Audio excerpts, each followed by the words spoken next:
Okay, we are getting ready, and this is going to be the actual stream. Sorry about the mix-up earlier, guys. Those of you who joined an hour ago at noon, I had my times mixed up. I swear he said 1 hour, but I think he actually said 1 o'clock. So they had about a 2-hour break. So the last session ended shortly before 11 Central Time, and we're getting started for the second session today at 1 p.m. Central Time, which is in about 5 minutes. So thank you for joining us today. This is Ham Radio 2.0. We are doing a live stream today of a general license class. For those of you who have a technician license and want to upgrade to general, which is the second class, there's 3 classes of license today: technician, general, and extra. So if you've already got your technician license, or if you want to take your tech license and your general license at the same time, you can do that as well. In fact, you can take all 3 of them at the same time if you really want to. I know a guy who did that, by the way. So we are doing a general license class today, all day, and next Saturday all day. And then they will be testing, they'll be doing, performing and offering, that's the word I'm looking for, offering online tests next Monday or Tuesday following the second Saturday live stream / Zoom session that they're doing. So more information to come on that. They touched on that a little bit at the beginning of the first video, and they'll probably talk about that some more in this next video and in the upcoming videos as well. So go to nrharc.org for the North Richland Hills Amateur Radio Club. They are the ones putting on this Zoom session that they've allowed me to live stream as well. They have they're open to people joining. In fact, they're doing their monthly club meetings over Zoom. They talked about that at the beginning of the last video. So they welcome newcomers and guests and whatnot for the monthly club meetings as well. So you can just kind of keep up with what's going on. All right, Spice Pumpkin, thank you for joining the YouTube membership. He says, thank you for all you are doing. Huge benefits. So many of us who are just getting into the hobby. Yes, thank you for joining. The reason we do this is to get more people in the hobby, get more people interested in amateur radio, obviously. So it's always good to see new folks joining up on the, getting call signs and taking the tests and getting into amateur radio. For those of you who don't know, YouTube memberships are offered to channels of a certain size. I kind of got in as an early adopter because used to be they only gave it to channels 100,000 subscribers or more, but somehow they sent me an email one day about a year ago and they said, hey, do you want to join this? And I said, sure. So now you can click on join underneath the video and choose one of 3 tiers to donate a monthly monetary value. And with that membership, you get early access to all of the videos that I post on this channel. Not the live streams, obviously. The live streams are done live, so they're not able to be posted earlier because they're done real time. But all the videos that I upload, generally 2 to 3 videos a week, I'll usually put up a new video on Mondays and Thursdays, and then again, a shopping video on Friday, and you will get early access to all of that as a YouTube channel member. And then you get your name and colored text and a special logo next to your name also. That's something that YouTube does. So not necessary, not required, but it does. It is an added benefit, and it does help to grow the channel. So I'm going to go ahead and switch over to, don't want to hear myself, so I had to mute my own video. Let's see. Okay, so we're going to switch over here to these guys. Looks like they're going to be started here in about 2 minutes. That.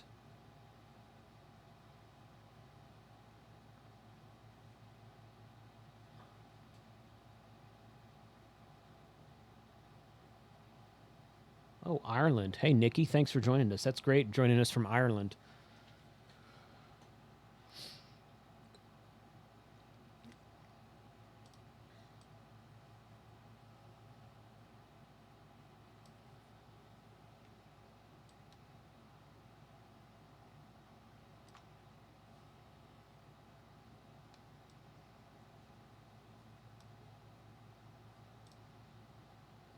There we go.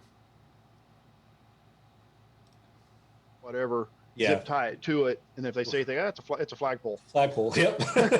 Exactly. There's actually companies that make that sort of thing. That's where I'm fortunate where I can have antennas up. Yeah, there's actually companies that make that sort of thing. Yeah, the old Force 12. I can't remember now who took over Right. Force 12, but they actually have a professional made antenna flagpole, and it Right. looks. I mean, it looks just like a flagpole, but it probably works like gangbusters. There's coming from one. them. There's a guy out of Tennessee making those. The company name is TN07, and he makes one that he calls a flagpole antenna. It's 32 foot tall, and it comes with a flag. You can hang the flag from the top of it. It has an antenna going up to the center of it. Works really well. Done a That's lot of awesome. done a lot of parks on the air activations with that. Oh, nice. Cool. All right, everybody. It looks like Jason, are you ready to go live? We're good Are to we go. already live? Yeah. We went live about 30, 45 seconds ago. Okay. Well, greetings, everybody. We'll get started here. Again, my name is Lowell W5HP. I appreciate everybody joining in. And Jason, thank you for broadcasting this out on YouTube. Hopefully, it'll get a lot of people ready for upgrading and making this hobby as good as we can make it. Give me 1 second here. We will get this presentation started. Thought I had it ready, but it's not playing with me right here. I think Jeff had the same kind of problem. You think we know how to do this? I don't think it's you. I think it's just PowerPoint working with Zoom. It's always Okay, something. is that looking good there? We're seeing your presentation screen right now. Oh, well, let's see here. Stop sharing. There's some way to go into PowerPoint and tell it to share the presentation screen on the different screen if you've got dual monitors. Yeah, That's what you have to do.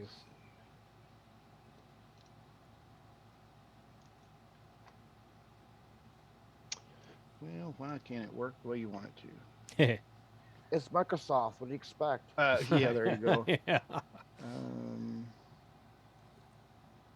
Slideshow. Show primary monitor. Let me try moving my Zoom over. I apologize. Those are live on YouTube. Thought I had all this squared away, and now it's not wanting to work with me here. No worries.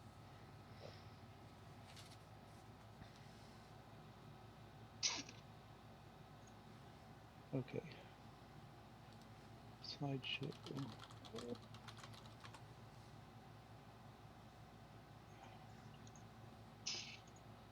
Well, And in Zoom, you can show what screen you want to share it to. I know, but when I put it in presentation mode, then I don't have the option to pull Zoom back up again.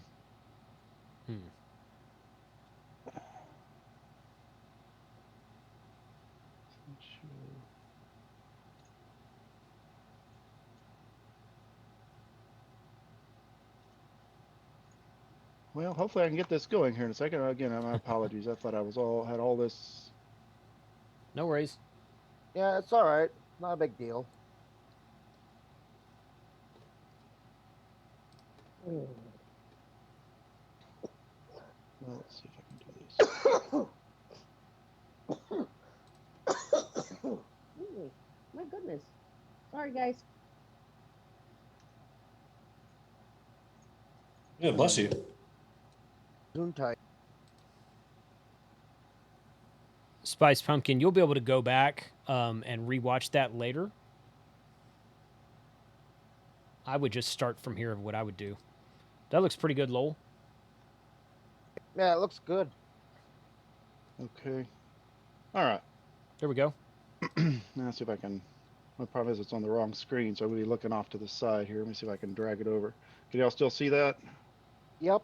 I see voice operation, and then it's kind of blank underneath that. Okay. All right. My Yeah. apologies. Here we go. Well, so the section we'll be covering obviously is voice, which is mainly going to be your sideband operations. We'll be covering a few other modes, some CW, digital, and a couple others like that as we get going. So we're going to kind of run through some information, and then I've got some questions that will pop out there, kind of like what Jeff did. And then I'm actually going to switch cameras if it'll work with me. I actually show you on my radio some of the stuff we're going to be talking about. Sometimes when you just see the question, the answer, it really doesn't click as to what is happening or why you're doing it. So maybe that'll give you a little better insight on what's going on with that. So a practical way to avoid harmful interference when selecting a frequency to call CQ, which for those that may not know, CQ is basically calling any station. On CW or on voice. On CW, you'd send QRL and then followed by your call sign, or if using your phone, you just simply ask, is this frequency in use, and give your call sign. To comply with good amateur practices when choosing a frequency on which to initiate a call, Lowell, follow the, yes. sorry, your screen's not changing. It still just shows voice operation and a blank underneath it. Okay. I heard you click, so I assume you're trying to get it to change. Yes, I was. Okay, let me, my apologies, guys.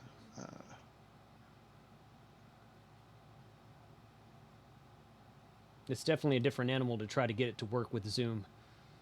Okay, now does it still show just the blank screen, or is it showing some information on It there shows now? 2 bullet points now. Okay, let me go ahead and, is it changing now for me? Yes. Okay, there we go. Yes. All right. Okay, so to comply with good amateur practices when choosing a frequency on which to initiate a call, you follow the voluntary band plan for the operating mode you intend to use. And oddly enough, that's actually set by us, not by the FCC. It's set by amateurs. No amateur station has priority access to any frequency except during an emergency. Common courtesy should always be a guide, but you will run into people that say, this is my frequency, you can't use it. But according to the rules, nobody has access to a specific frequency. They're out there for anybody that wants to use them, except in an emergency. The recommended way to break into a conversation when using your phone is to say your call sign once during a break between transmission from the other stations. I would say that's very similar to like when you're even on a repeater and you got a couple of 3 guys out there chatting away on a repeater. You want to jump into the conversation, you just throw your call sign out there, wait for somebody to come back to you. A good way to indicate on a clear frequency in the HF phone bands that you are looking for a contact with any station is to repeat CQ a few times, followed by this is, and then your call sign a few times. Pause to listen to see if anybody responds. An example of that would be CQ, CQ, calling CQ. This is W5HP, W5HP calling CQ, or something along those lines, and then you would unkey and wait for somebody to respond to your call. When the expression CQDX is heard from a station in the continental 48 states, the caller is looking for any station outside the lower 48. So if I was out calling CQDX, or anybody, I'm assuming on this call calling CQDX, you're looking for anybody that's not in the lower 48, including, that would even be Hawaii or Alaska, Canada, Mexico, over into Europe, any of the places like that. So anytime you hear that DX, that's going to be somebody outside their local country calling for somebody outside of that area. This is supposed to be a DX station. I guess if you look at the call sign Whiskey Zero Tango Mike, that's actually a US call. So we would not be answering his call for CQDX. But you have stations like this set up all over the world to operate and operate those or work those stations. When participating in a contest on HF frequencies, identify your station per normal SEC regulations. So even like at field day or any big contest like that, you still have to give your personal call sign or the club call sign if you're operating under the club call sign per FCC rules, which is every 10 minutes or at the end of your transmission. This is one thing I'm going to try to show you a live demo on. It doesn't always make sense just seeing a picture. But operating a transceiver in split mode means that the transceiver is set to a different transmit and receive frequency. You can almost think about this as the input and the output of a repeater. You transmit on the input, and then you listen on the output. Where this comes in real helpful and when it's used primarily is if you have a DX station out there that's on some island in the middle of nowhere that might only be on once or twice, once every 15 or 20 years. they operate split, which actually helps you out because all you have to listen to is one station at a time. You don't hear all the people calling that DX station. You only hear the DX station coming back to you. And like I said, at the end of this, I'll try to show you a live demo to give you an idea of exactly how that works on a real radio. Still picture really doesn't do it justice. A common use for the dual VFO feature on a transceiver is to emit easy, pardon me, I'm sorry, I've got my, part of my screen's covered up here. Ease of monitoring and transmit frequencies when they are not the same. In other words, if you see if this station's got their radio set up where they're listening on 40 meters, which is the 7.100, and they're also listening on 20 meters, which is the 14.200, so they can listen to two different bands at the same time. I don't usually do that too much. I have enough trouble trying to keep track of one station, let alone multiple. But that is an option. If you're trying to listen on a couple of different bands, you can listen at the same time. If propagation changes during your contact and you notice increasing interference from other activity on the same frequency, attempt to resolve the interference problem with the other station in a mutually acceptable manner. Don't hear this too much on local stuff on 2 meter 440. But when you get into the HF bands, as the sun goes up and down, the bands will switch around, and you may be talking on a clear frequency and carrying on a QSO, and then all of a sudden you'll start hearing another station coming in right on top of you or right beside you somewhere, just because the cycle is changing a little bit, and the station you couldn't hear a minute ago, now you're hearing. And general courtesy, just try to move frequencies or see if they can move frequencies a little bit, just so you're not interfering with each other. The customary minimum frequency separation between single sideband under normal conditions is approximately 3 kilohertz. Do make sure when you're looking at your questions, they will throw megahertz in there as well as kilohertz. So make sure you look at the question closely and that you select the right the abbreviation after the number. When operating in the 40 meter general class phone segment, when using 3 kilohertz wide lower sideband, that's the LSB, your display carrier frequency should be 3 kilohertz above the edge of the segment. So for example, on 40 meters general class, you have the bottom of your band is 7.175. So if you set your transmitter at 7.175, you're going to actually be transmitting out of band because your signal will cover from 7.175 down to 7.172. So you would not want to go that close to your band edge. You would want to stay up around 7.178 or higher to make sure that you don't accidentally go out of your band privileges. Okay, there you go. I just answered my own question. What is the display carrier frequency is set to 7178? 3 kilohertz lower sideband occupies, as I said, 7175 to 7178. So you've got to make sure that you stay above that number. Same thing if you're doing upper sideband, it's reverse. You'd have to stay at least 3 kilohertz below the top of the band. Your display carrier frequency should be no less than 3 kilohertz below the band edge when using 3 kilohertz upper sideband, which is what I was explaining. So if you're like on the 20 meter band, the top of the band is 14,350. So you would never want to be above 14,347. If you go above that, then your radio will probably be transmitting out of band. A lot of newer transmitters won't even allow you to go that close to the band edge. It won't even let you key the radio, just to make sure you don't go out of band.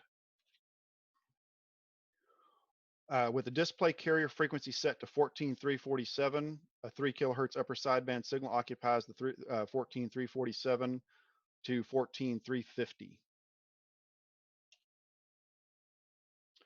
When operating upper sideband, your signal occupies a space starting at the display carrier frequency and extends up 3 kilohertz.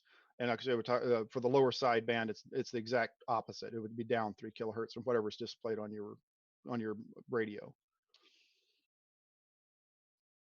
One use for the IF shift control on your receiver is to avoid interference from stations very close to the receive frequency. I think they've got a picture. They do. I think there's a picture coming up here in just a second that'll help explain that. QRP operations refers to low power transmissions. That's usually people that are operating less than 5 watts. So if you ever hear anybody call on QRP, especially if they're calling a DX station or a special event station, it's sometimes nice to kind of stand by and give them an opportunity to jump in there and make the QSO, because they're only running, like say, 5 watts or less. And if you're running 100 watts, or you're one of the big QRO guys that's running 1500 watts, you'll stomp all over somebody at 5 watts all the time. Vox allows hands-free operation. That's voice operated transmit. It says that many operators like to use this. However, I find that using a foot switch or another form of push to talk, it works better than Vox. But Vox does work if you don't want to have to use your hands to push a push to talk button. That's a couple of options. Anytime you can, especially if you're running contests, you want some form of hands-free so you can log and operate your radio without having to worry about pushing a button on your microphone. Conditions that require an amateur radio station to take specific steps to avoid harmful interference to other users or facilities are when operating within 1 mile of the FCC monitoring station, when using a band where the amateur services is secondary, when a station is transmitting spread spectrum emissions. All of the choices from that question pool are the same, or correct. So that's when you have to avoid harmful interference. Single sideband is the mode of voice communication most commonly used on the high frequency amateur bands. We either use upper sideband or lower sideband, but that's primarily what we're using, is a form of sideband. Because only one sideband is transmitted, less bandwidth is used, and there's higher power efficiency is an advantage when using single sideband as compared to other analog voice modes on the HF bands. For example, if you're using AM, you would be using like 6 kilohertz instead of 3, because you would be transmitting both the upper and the lower sideband at one time instead of just one or the other. That's why you can have less bandwidth and also have more people out there operating without interfering with each other, because it's literally taking up half as much bandwidth. This is just kind of a quick chart that kind of gives you an idea of what they're talking about. You have your carrier right in the center at 10,000, then you have your lower sideband at 99.99, and your upper sideband at 10.001, and then depending on which mode you're in, the carrier in the center, and then either the upper or the lower sideband is suppressed, and then that gets added back at the receiver. That's how you're able to hear what's going on. Single sideband is amplitude modulation with one sideband suppressed. When using single sideband voice mode, only one sideband is transmitted. The other sideband and carriers are suppressed. And this is just kind of another quick illustration of the different modes. You have the full AM on the left, you have lower sideband in the center, and then upper sideband on the right. You can see the carrier and the other band is suppressed in those second 2 diagrams. Accordingly, upper sideband is most commonly used for voice communications on 17 and 12 meter. There's a chart at the very end of this slideshow. Every band is going to be upper sideband except 3, I believe it is. And I'll show you a chart at the very end of this. So basically, you have to remember the ones that are lower sideband, and then you'll know exactly which one. Everything else is upper sideband. Upper sideband is most commonly used for voice communications on frequencies of 14 megahertz or higher. So if you go above 20 meters, you're going to be in upper sideband. Make sure you use the correct sideband, otherwise nobody will ever hear you. You're not really breaking the law as far as the FCC rules. It's just simply nobody will hear you. So if you're out there calling away and nobody ever answers, check your sideband and make sure that it's correct. Upper sideband is most commonly used for single sideband voice communications in the VHF and UHF bands. The nice thing is any of your modern transceivers are going to automatically select which sideband. So if you go to 20 meters, it's going to put you in upper. If you go to 40, it's going to put you in lower. It automatically selects which sideband. It is good to definitely have that information in the back of your head. But as a general rule, the transceiver is always going to know which sideband to use. Lower sideband is the mode commonly used for communications on 160, 75, and 40 meters. And simply the reason that they do that is it's the best amateur practice. Again, there's no real rule as far as the FCC is concerned that we have to use the upper or lower sideband. It's just a general practice that the amateur guys use. This is the chart I was telling you about. So if you look here, lower sideband is 160, 75 and /80 meter, and 40 meter is all lower sideband. So if you can remember basically those 3 to 4, because 75 and 80 are kind of a combination band. So if you remember 160, 80, and 40 are lower sideband, everything else is upper sideband. That's all you'll need to see on that.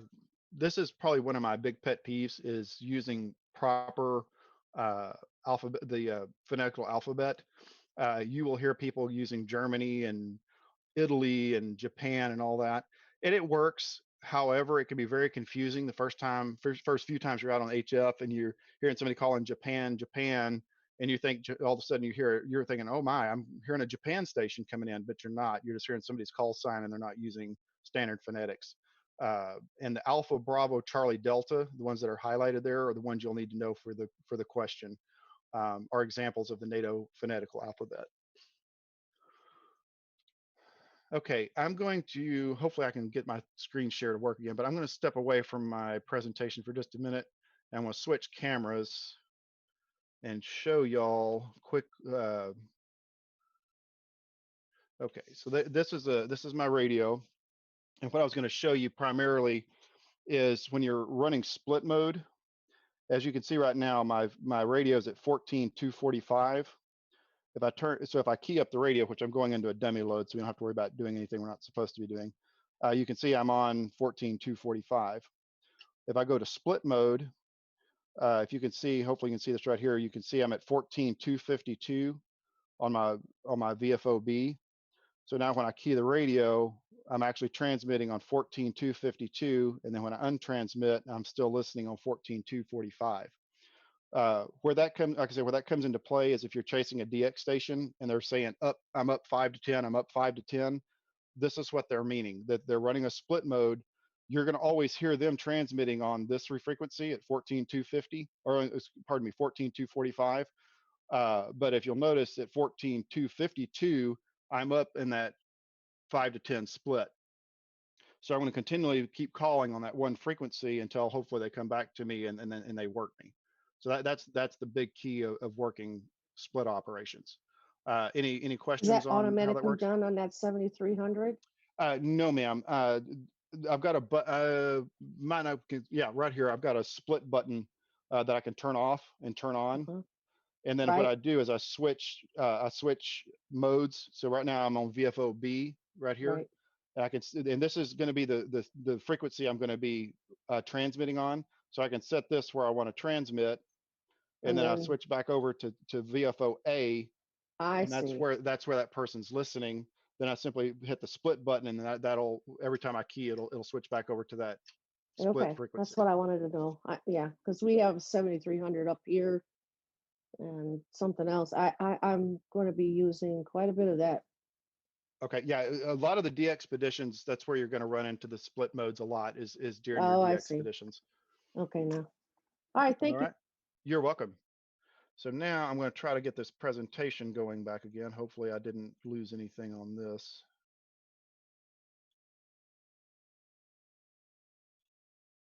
Okay, is everybody seeing the voice operations again? Yep. Okay.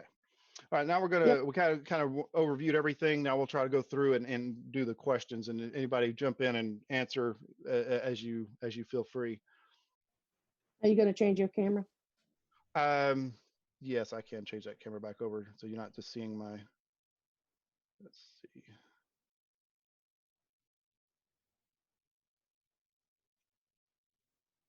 There we go. All right. So what is a practical way to avoid harmful interference on an appropriately clear frequency before calling CQ on CW or phone? A. That is correct. Yeah. If you can't remember the CW part of it, the end of it, ask if this frequency in use followed by your call sign will be your giveaway Even though CW is not required by any means, it is a lot of fun if you decide to go off and learn CW, which I'm in the process of doing myself. It's a challenge, but it's a fun mode. Which of the following complies with good amateur practices when choosing a frequency in which to initiate a call? C. C. Yeah. That's correct. You want to make sure that you're inside your privileges and you follow the voluntary band plan. Which of the following is true concerning access to frequencies? C. C. Yeah, C. Absolutely. Yeah. Nobody owns it. You will find on 80 meters, there are some guys that think they do, but the answer is not. They do not. Okay. What is the recommended way to break into a phone contact? B. B. B. Correct. Just simply say your call sign. Okay. Which that's supposed to be which of the following is a good way to indicate on a clear frequency on the HF phone bands that you are looking for a contact with any stations? C. C. C. Yep. D, that is correct. Call CQ. Generally, who should respond to a station in the contingent 48 states who call CQDX? That's C. That's C. Yeah, exactly. Correct. C. Anybody outside of the lower 48. Which of the following is required when participating in a contest on HF frequencies? That's C. That's correct. You always have to identify who you are. What is normally meant by operating a transceiver in split mode? C. C. Yeah, C. C, that's correct. Yeah, it's basically like on a repeater. You've got your input and your output frequencies, and that's what you're doing. Which of the following is a common use for the dual-VFO feature on a transceiver? C. That's C. Yeah, you can listen to two different frequencies or two different bands or whatever you like at one time. What is good amateur practice if propagation changes during a contact and you notice interference from other stations on the frequency? Another C. Yep. Exactly. Yep. C. Lots of C's. I guess when all else fails, guess C, and, and hopefully it'll be correct. Cookie Monster's happy. There you go. Okay, when selecting a single sideband transmitting frequency, what minimum separation should be used to minimize interference to stations on adjacent frequencies? C. C. I There you go. see. I see, said the blind man. I see. How close to the lower edge of the phone segment should your display carrier frequency be when using 3 kilohertz wide lower sideband or LSD? Lower sideband. A. Alpha. Yeah. Yeah. A. That is correct. Yeah, at least 3 above the bottom of the band. What frequency? I'm sorry, we've got a screen right in the middle of my. What frequency range is occupied by a 3 kilohertz lower sideband signal when the displayed carrier frequency is set to 7.178 megahertz? C. C. C. 5, 6, 7, 8. Yep. That is correct. How close to the upper edge of the phone segment should your display carrier frequency be when using a 3 kilohertz wide USB? B. Yeah. B. B. Upper side. That's correct. Okay, what frequency range is occupied by a 3 kilohertz upper sideband signal with the display carrier frequency set to 14,347 megahertz? B. B. Yeah. B is B. correct. Which of the following is a use for the IF shift control on a receiver? A. A. Yes. What is QRP operation? B. Low B. power. That's correct. Which of the following statement is true of voice or Vox operation versus PTT operation? B. B. Yeah, good old hands-free. Which of the following conditions require a licensed amateur radio operator to take specific steps to avoid harmful interference to other users or facilities? D. D. Yeah, Yes, this D. is that one that had a whole list of everything. Come on, you're supposed to just go. But yeah, all the above. Which mode of voice communications is most commonly used on the HF frequency amateur bands? C. C. C. Yep, single sideband. That's correct. Which of the following is an advantage when using single sideband as compared to other analog voice modes on the HF amateur bands? D. D. Correct. You use less bandwidth and it gives you better efficiency. Which of the following statement is true of the single sideband voice mode? B. B. That is correct. One is transmitted, the other sideband and carrier are suppressed. Which mode is most commonly used for voice communications on the 17 and 12 meter bands? Lower sideband. A. B. B. This one's going to be A. It's upper Oh, sideband. dang it. Yeah. Okay. Remember, 160, 80, and 40 are lower Oh, right. sideband. That's right. That's and then right. everything else is upper sideband. Which sideband is most commonly used for phone communications on frequencies of 14 megahertz or higher? A. A. That's A. correct. I think all these are going to be of the general questions. Which of the following is the most common used SSB voice communications in the VHF and UHF bands? A. That's correct. What about the 160, 75, and 40 meter bands? Which sideband are you going to use? That's B. That is That's correct. B. That's the lower. That's what got me. And why do most stations use lower sideband on the 160, 75, and 40 meter bands? Common practice. Correct. Yeah, it's just good practice. There, outside of that, there's really no rhyme or reason to it. Which of the following are examples of the NATO phonetical alphabet? D. D. That is correct. Alpha, Bravo, Charlie, Delta.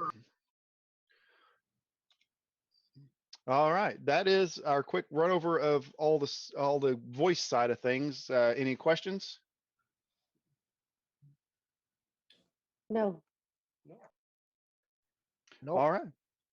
Well, we'll slide on over and start into a good old CW. Again, not a mode that you have to know or have to learn, but it is something. There are some questions about it that are on the book, but it's something I would highly recommend learning. It's a fun mode, and you can get a lot of efficiency out of it.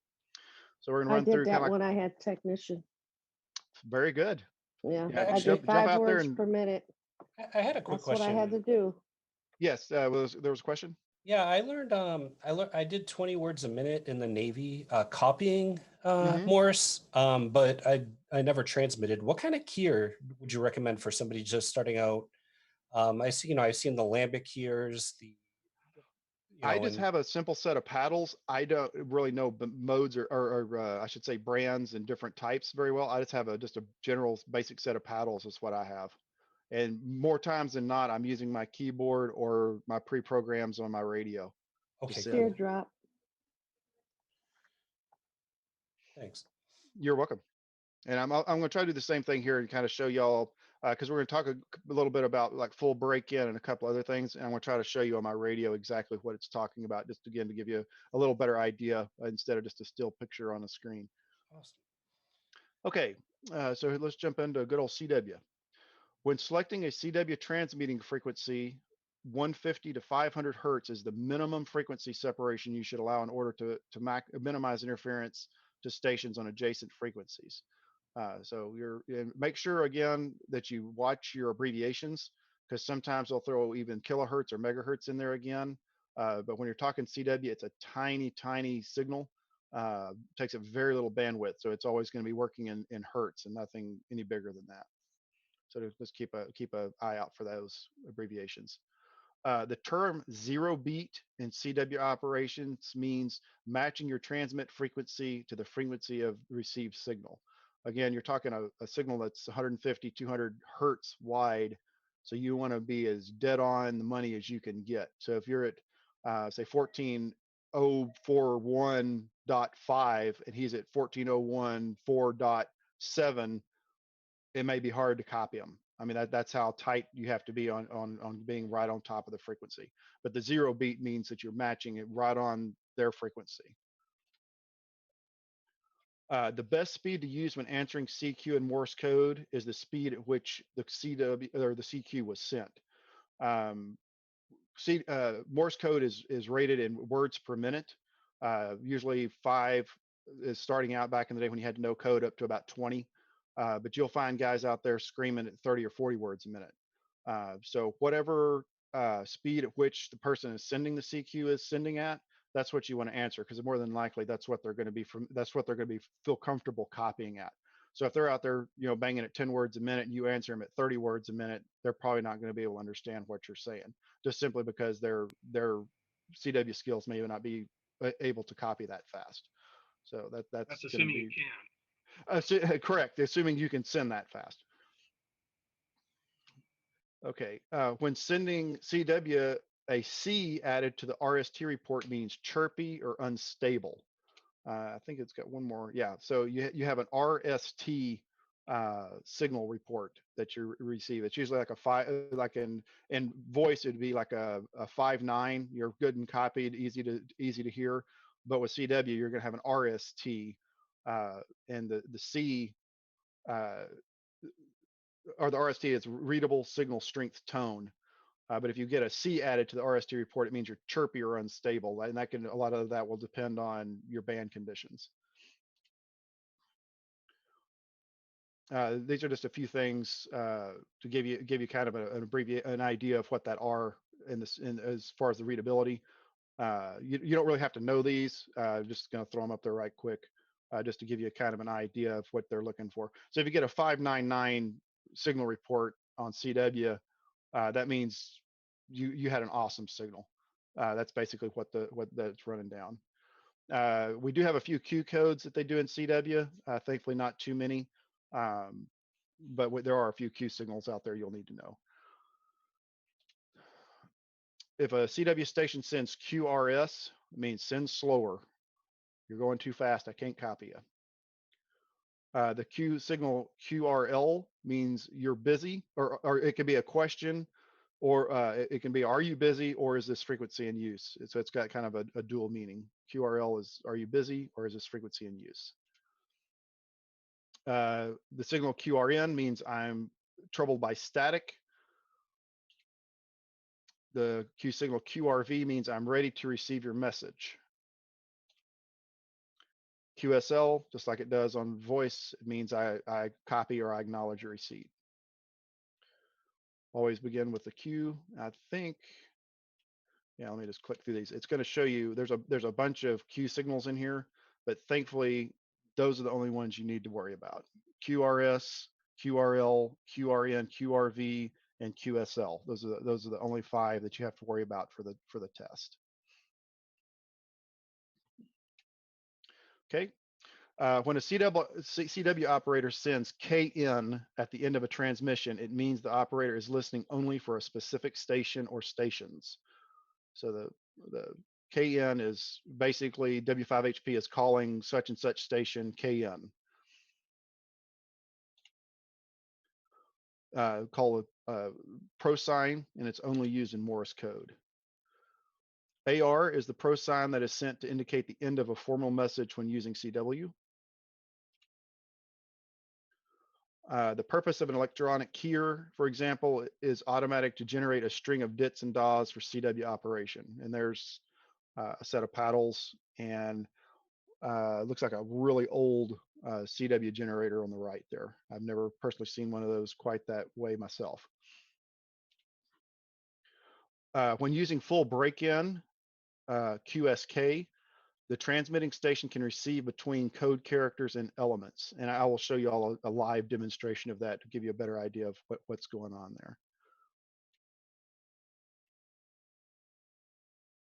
This is saying that radio has full break-in. Observation of propagation and reception is a purpose of a beacon station as identified by the FCC rules.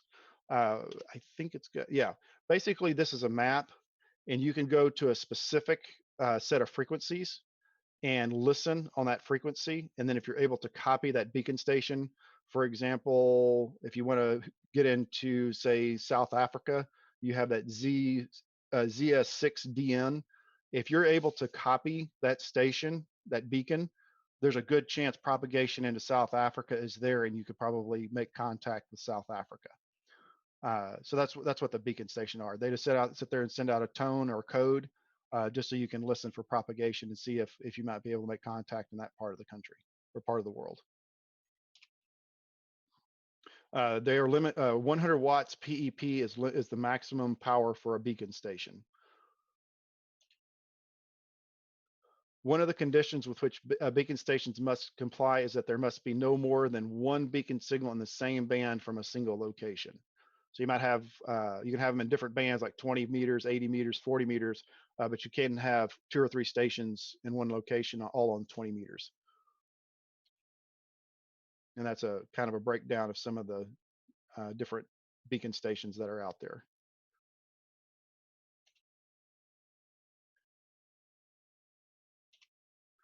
Okay, on HF frequencies between 28.20 megahertz to 28.30 kilohertz, automatically controlled beacons are permitted. So that's where you're going to find your beacons, is between 28.2 and 28.3 on that band.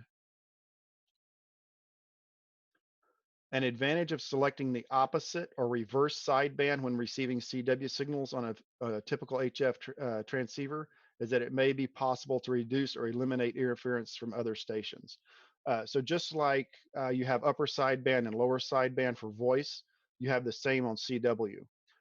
So if you switch the mode, it could help you pick up or hear the station better, or eliminate somebody else that's real close to you. And that's just a quick little breakdown of how it works. You have interference on the left, you got your desired station in the middle, you switch it, and then you go opposite. You know, you're on the other side away from that interference, that mode there on the left.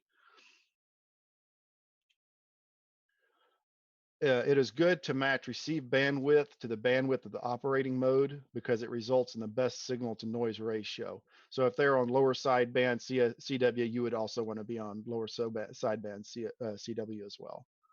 So that you're, again, that kind of goes back to that 0 beat where you're right on the same point that they're on. Okay, so let me stop sharing my screen here for just a moment and switch my camera. Hey, can I ask a quick question? Yes, sir. So just like there's a standard modes with voice, is there a standard mode with CW, or is it just whichever one seems to be having a clear signal?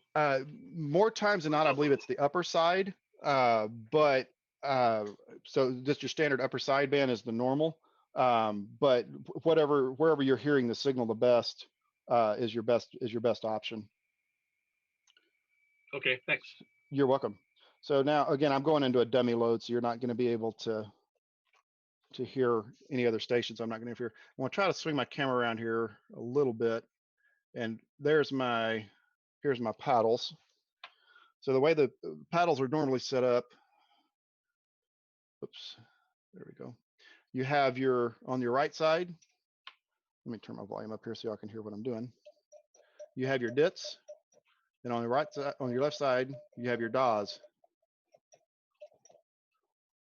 And you can set the keys and everything, or the speed inside the radio.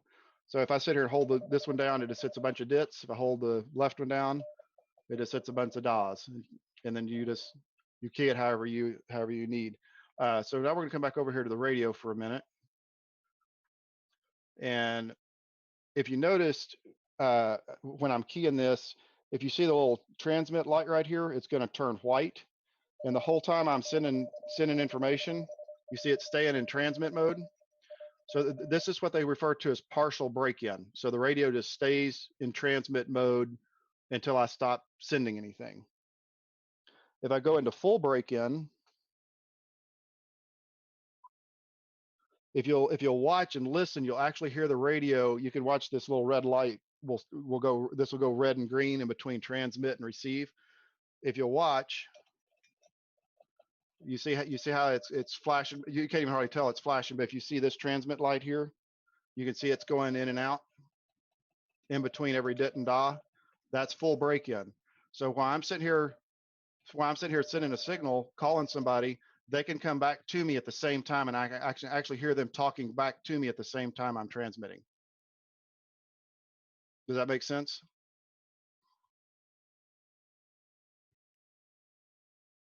Yes, it does. Okay, Yeah. so that's your full break-in. On this particular radio, and a lot of the newer radios, you can preset. You can either use your keyboard or you can have programs right here. Like here's my call sign, and all I have to do is push that, and that's my call sign going out at about 30 words a minute in full break-in. Let's see. Actually, that was about 25 words a minute. This is where I would adjust my speeds here. So this would be at 30. And there's guys that can copy that like there's not, like there's no tomorrow. So any questions on the full break-in and the other CW stuff on the radio?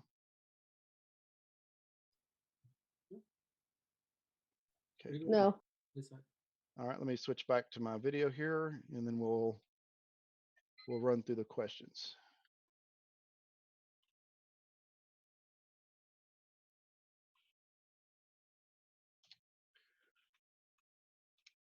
Okay, when selecting a CW transmission frequency, what separation should be used to minimize interference to stations on adjacent frequencies?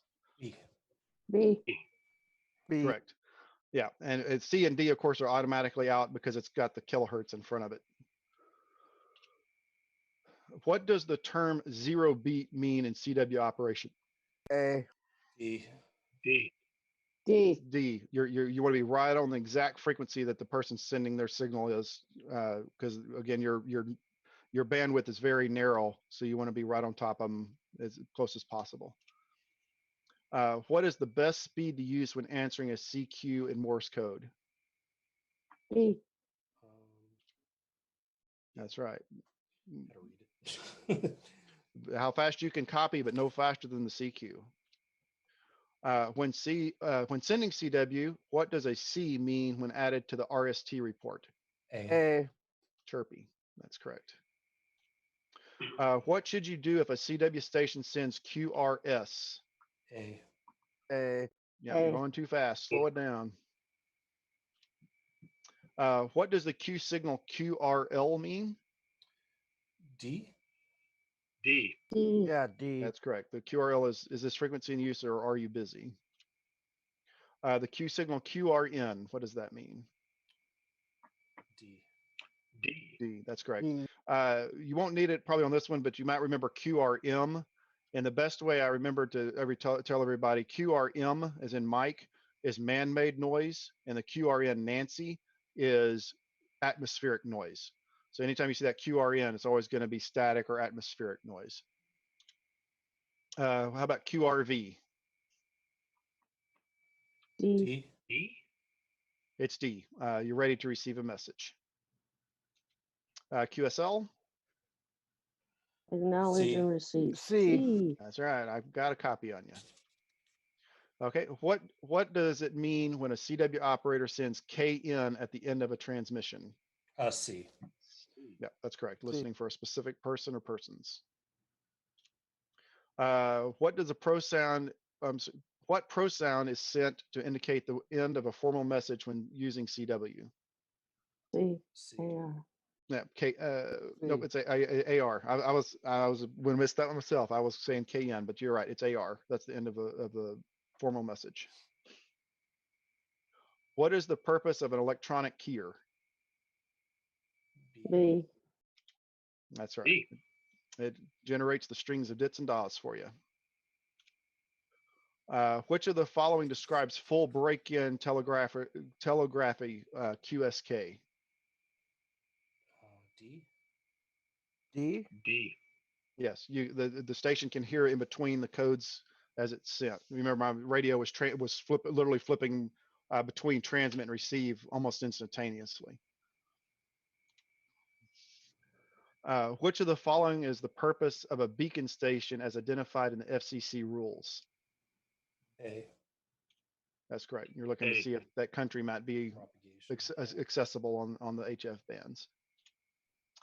What is the power limit for a beacon station?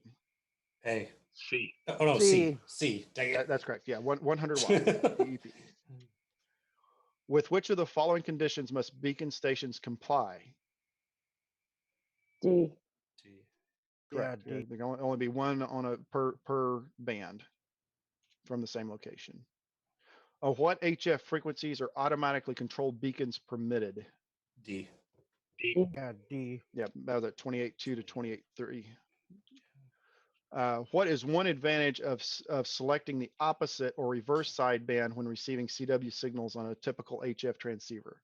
C. C. Yeah, C. Correct. You can eliminate some interference. Why is it good to match the receiver bandwidth to the bandwidth of the operating mode? D. E. E. All goes back to how well you can hear. All right. Well, that ends the CW portion of the band of the segment. Does anybody have any questions? No. I don't think so. Okay. Y'all need a break or anything? This next section is going to be kind of long. The good thing is on all these, Yeah. on all the signal parts, there's only like 3 questions that they can select from. So it's not like you have to know every single piece of it. So don't get too bogged down. If there's one area you don't quite have a good grasp on, don't get too discouraged by that because they can only ask so many questions from each section. Usually I think 4 or 5 questions is the most they can ask from one section of the book. Grab a cup of coffee and be back in the Okay, seconds. well, we will stand by for just a couple minutes for you. And we get some water too. So thank you. You're welcome. Cool. Okay, I'm going to switch views here and hope everybody's doing well and enjoying the stream. I really like the way that Lowell's doing a close-up of his radio and showing you how to do actual stuff. Oh, boy. As soon as I turn the camera on, I need to sneeze. That's the same book I used for my technician class. Goodness. Let's mute that real quick. So we'll get back to them in a second. They're going to take a short break. This would be a good time to get up and go get a drink of water or something like that. Yeah, chips and salsa. There you go. That's a great idea right there. So you guys see Travis Martin in the chat. He's a really good friend of mine that I've known for about 15 years, and he and I go back and forth like we're always mad at each other. He is really a kook. He really is. He's been telling me for like 5 years he's going to go with his ham radio license, and he hadn't done it yet. So I reserve the right to constantly make fun of him, and it's something I take a lot of pleasure in. So it's very good. Let me know in the chat how you're liking this series.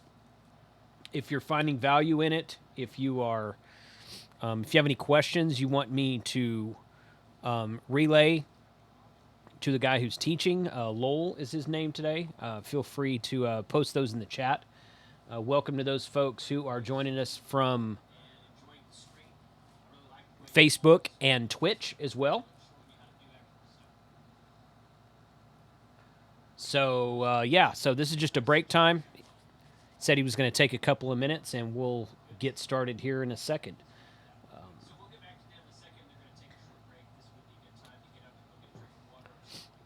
We will, as I said earlier at the beginning of the stream, when this is finished live streaming, it will be available for replay, and I'm probably going to take parts of it and cut it up and make it into another video that is a little bit easier to watch and scroll through. And I'm going to put quick links in the description also, so you can click on the quick link and kind of fast forward through the video and go back to the parts that you want to see again. Hey, Chaz, welcome back. Good to have you back.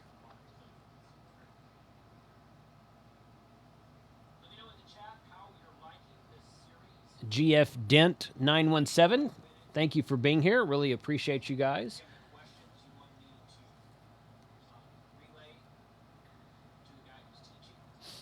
So sign up for the email list, hamradio2.com/email-sign up. You can keep up with all the stuff that I'm doing upcoming.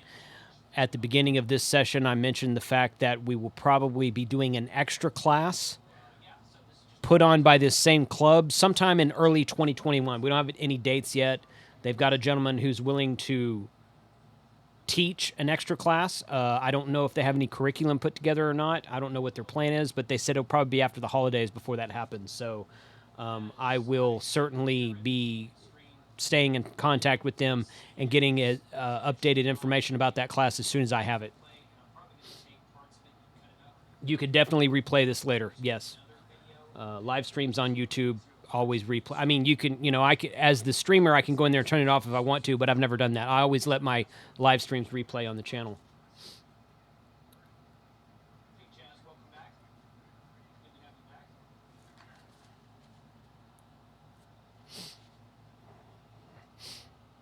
Checking the audio to see if they're back yet.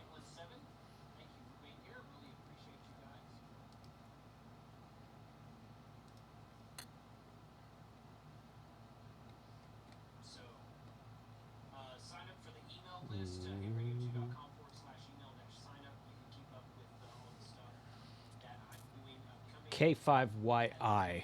I'm not sure what you're asking, Chaz. I don't know who K5YI. I think they're about to get started. Started with digital operation. I've got this section and one more, which is going to be emergency. And then there's another gentleman, John, that just actually joined in. He's going to cover the last section of the day, which is going to be on propagation. Okay, I'm going to let you guys have it back he'll over do here. a real good job for y'all on that. So let's jump right on back in here on digital modes. Like I said earlier, I told Jeff, I was like, I should just tell everybody to go back and watch what he did earlier, and they'll be able to answer all the questions on digital, because he answered most of them this afternoon after the morning session. Okay, 14.070 to 14.112 megahertz is the segment of the 20-meter band that is most often used for data transmissions. And there's kind of just a little cutout of the band chart showing where the digital modes are usually operated at. 3570 to 3600 kilohertz is the part of the 80-meter band where you're going to find your digital modes. Bodit code is a 5-bit code with additional starts and stop bits. I'll kind of interject here again. Try not to get too bogged down on this. You are going to probably have 1 or 2 questions, maybe 3 out of this entire section.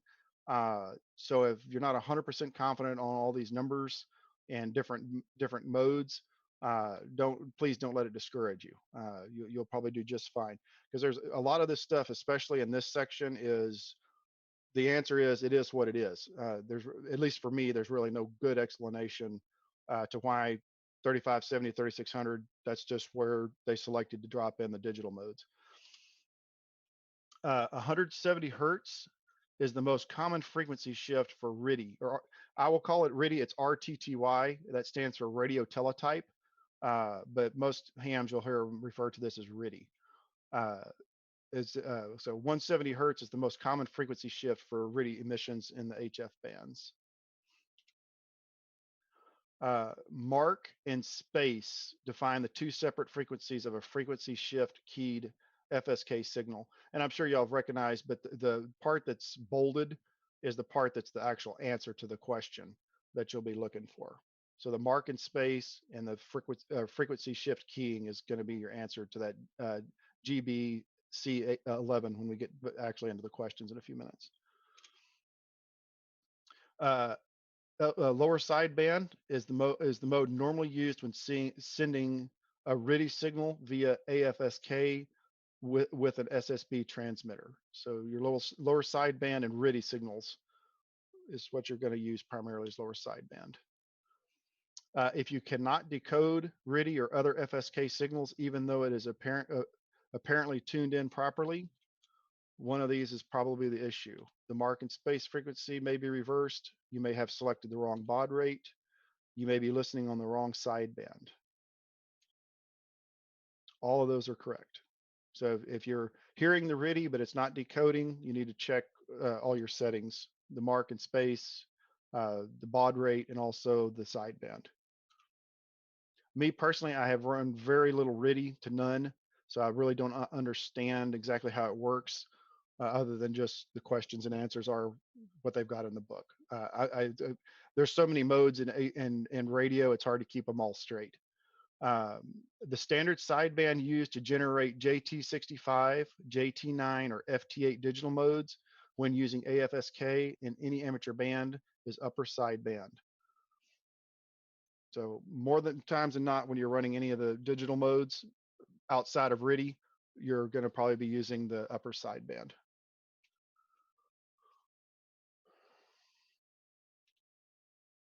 Okay, below the RTTY segment near 14.070 megahertz is the segment of the 20-meter band where most PSK31 operations are commonly found.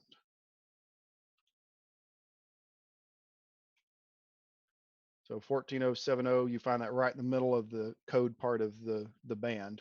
That's where all your digital modes are going to be found in that general portion. Uppercase letters use longer varicode bit sequences and thus slow down transmissions when using PSK31. PSK31 is kind of a slow mode as far as digital modes compared to FT8 and FT4 and some of the new modes now. But the neat thing about it is you can actually hit your transmitter, turn it on, and you can start typing on your keyboard, and it's sending what you're typing almost as fast as you can type, depending on how quickly you can type on your keyboard. It'll even backspace, the person on the other end will even see backspace letters off and rewrite it again as you're still transmitting. Like I said, it can do uppercase, lowercase, characters, and all that while you're sitting there typing on your keyboard. It's sending it over the air. So it's an interesting mode because it's more free than like FT8 and FT4, where everything's formatted and you only can send certain pieces of information. With PSK31, you can type whatever you want to and it'll send it for you. Okay, vertical lines on either side of a digital signal on the waterfall display indicates overmodulation. If you look at the picture on the right, you see the real bright red lines. That's an extremely strong signal that you're receiving. But if you look, especially, let's see, the second red line from the left, you see right in the very center, you see a pretty dark red line, and then you see two lines above and below him that are yellow. He's overmodulating, so that's another signal, or that's more signal and noise that he's throwing out on the bands because he's overdriving the input on his radio. Just like talking too loudly on your microphone will overmodulate your transmission on voice. Basically, he's overmodulating the radio on the digital side, so he's throwing a bunch of noise out on the bands along with his signal. And you can see that on several of those, but that one's probably the most worst one I see. Maybe the next one to the right of that, you can see an extremely bright red line and then some more faint yellow lines to the left and right of that. So that if you see those vertical lines on somebody's signal, that just means that they're putting too much input into their radio. The standard waterfall display, especially even on like on a 7300 or any of the big newer transmitters, they have these waterfall displays on them. Frequency is horizontal. Signal strength is in the intensity, even just like up above, that red would be an extremely strong signal. Down below, you can see there's some dark greens, like in the waterfall below the frequency display. There's some dark greens and some whites. The white's kind of a weak signal. The real light blue is a really faint signal, and then the kind of the green signals are pretty strong. And then the time is vertical. So the waterfall display does frequency and horizontal, signal strength, and time is all displayed in that waterfall. Okay, the number 31 in the term PSK31 represents the approximate transmitted symbol rate. So the number 31 in PSK is the transmission symbol rate. PSK31 uses a code known as varicode for its different symbol lengths. Just like Morse code, more frequency used characters are transmitted with shorter code to speed up communications. So in CW, you would have a DIT instead of a DA that's faster and takes up less space. There's different characters that are shorter and longer in the varicode for PSK31. Characteristics of PSK31 are: it is a single sideband. It is single sideband sensitive.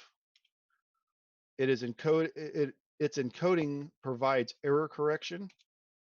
Its bandwidth is approximately the same as PBSK31.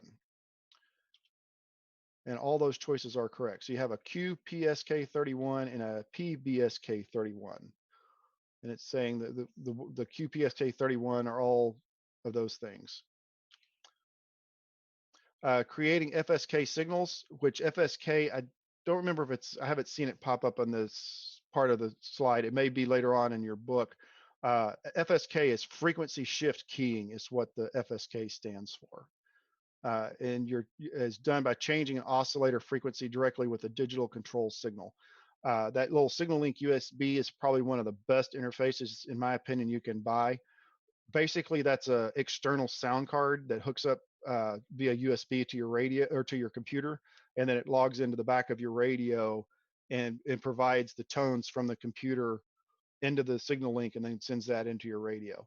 A lot of radios like the 7300 and some of the newer transmitters actually have that built in to the radio itself, and you don't need one.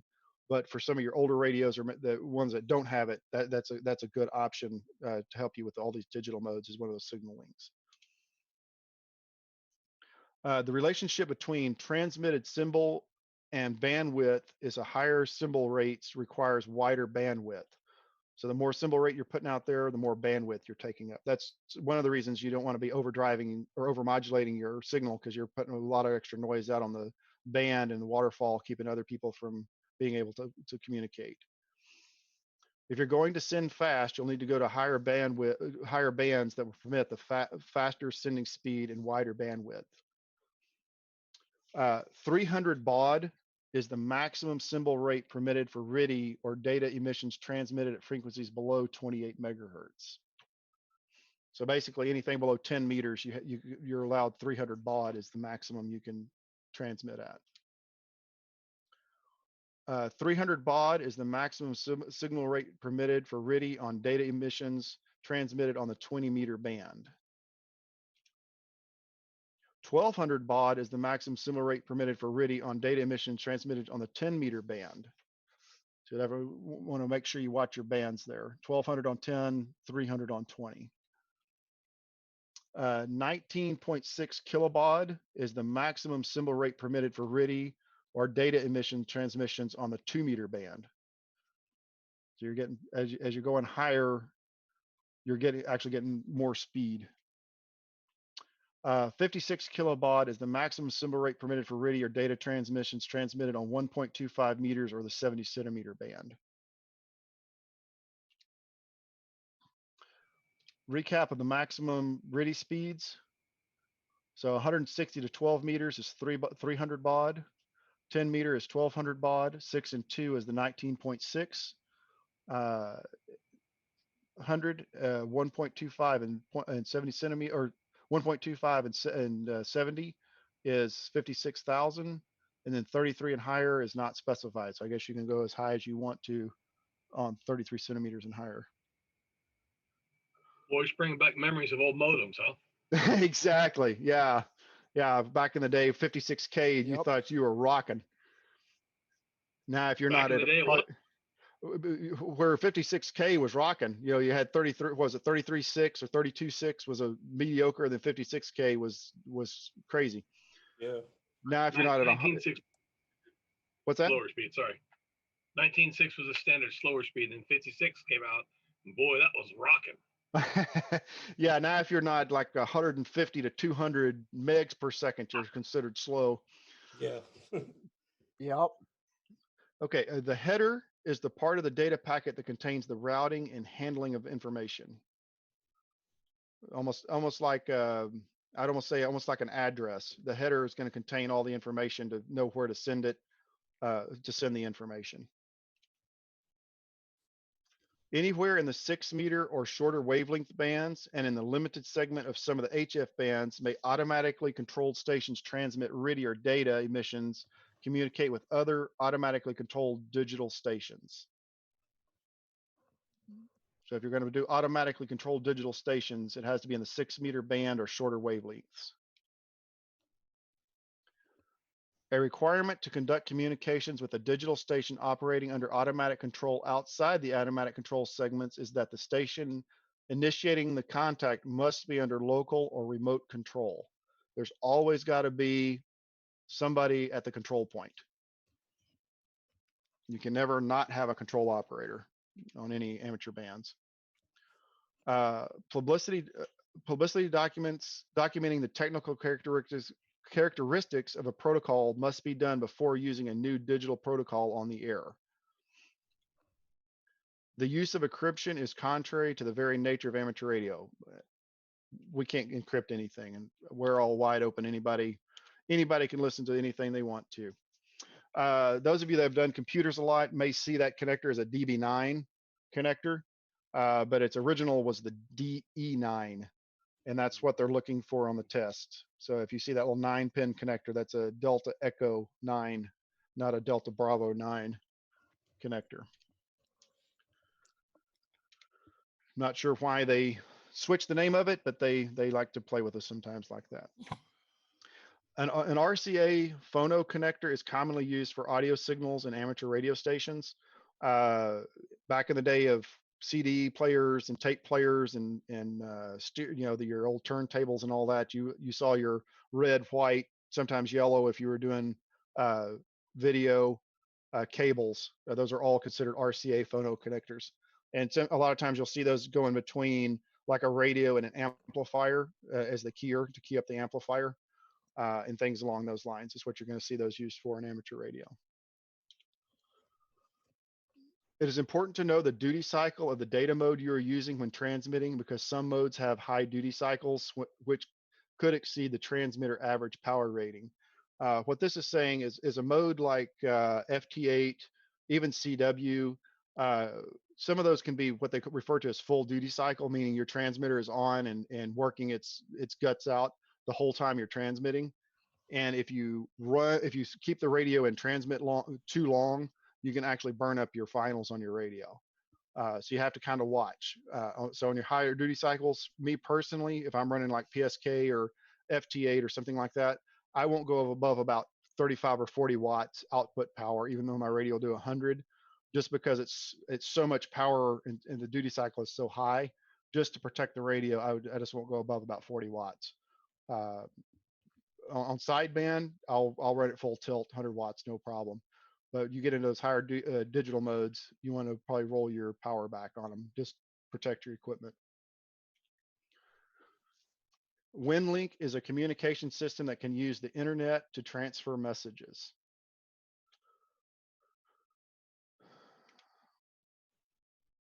Via an RMS, remote messaging station. To establish contact with a digital messaging system gateway station, transmit a connect message on the station's published frequencies.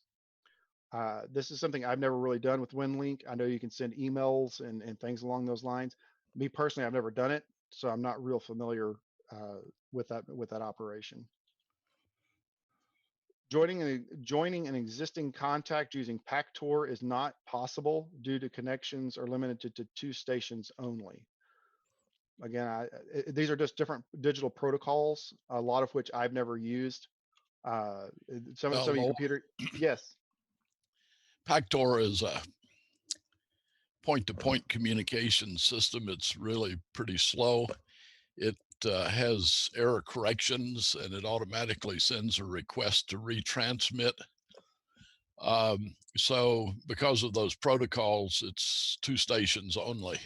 You can listen to it and decode it, but you can't intervene in the conversation because of the way it does the handshaking. Okay. Thank you, John. I should have let you run this part of the presentation.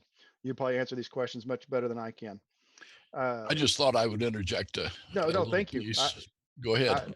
I appreciate You're doing well. Feel free to anybody, if you know something on these that I don't have a good understanding on, please, you're not going to hurt my feelings or anything like that. So please jump in or ask questions. Yeah, I would say on the WinLink thing, don't worry about what WinLink is other than learning the answers to the questions that are related to it. If you're really interested in it, we have a couple of hams that are in emergency contact mode, do a lot of emergency response stuff, and they're the experts in the club on WinLink. So you can ask them and they'll tell you whatever you need to know. Yes. I'll be quiet. No worries, John. Thank you. I appreciate it. Putting a PACTOR modem or controller in a mode which allows monitoring communications without a connection to determine if the channel is in use by other PACTOR stations. So you're going to be allowing monitoring of the communication. I guess like what John was saying, you can receive the communication, but you can't really join in on the communication. The unconnected or monitored mode of PACTOR controllers allows the control operator to do this. These systems may result from other signals interfering with the PACTOR or WIN-MOR transmission. All these are going to be part of that. Frequency retries or timeouts, long pauses in the message transmission, failure to establish a connection between stations. All those are correct. The approximate bandwidth of a PACTOR 3 signal at maximum data rate is 2300 hertz. Again, watch your abbreviations on some of these questions, because they'll throw 2300 kilohertz or 2300 megahertz as one of your options. So definitely keep an eye out on that abbreviation. Failure to exchange information due to excessive transmission attempts when using PACTOR or WIN-MOR will result in the connection is dropped. In the PACTOR protocol, NAK response to a transmitted packet means the receiver is requesting the packet to be retransmitted. Almost like an old fax machine. For those of you that have ever ran a fax, you try to send it, after a few minutes it doesn't copy it, or the receiving fax machine doesn't get all the pages. It'll turn right around and redial itself again and request a retransmission to make sure it gets all the pages back out and copies everything correctly.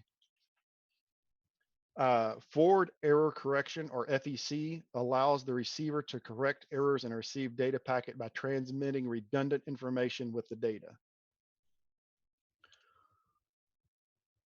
When the receiving station detects errors in the reception of data, it sends ARQ, which requests the packet to be retransmitted. ARQ is the automatic repeat request, is what that stands for. FT8 is a narrow band digital mode that can receive signals with very low signal to noise ratio.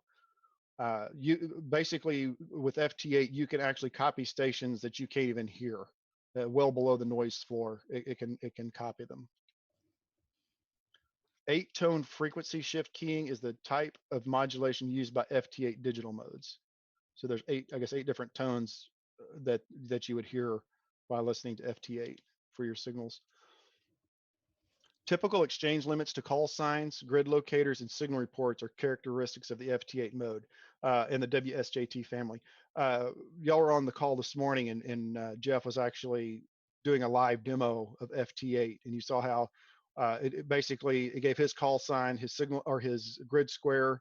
Then the person reported back to him and said, okay, yeah, I copy you. Your signal report is +10. And then he goes back and says, Roger, your signal report's, +15. And then the conversation's over.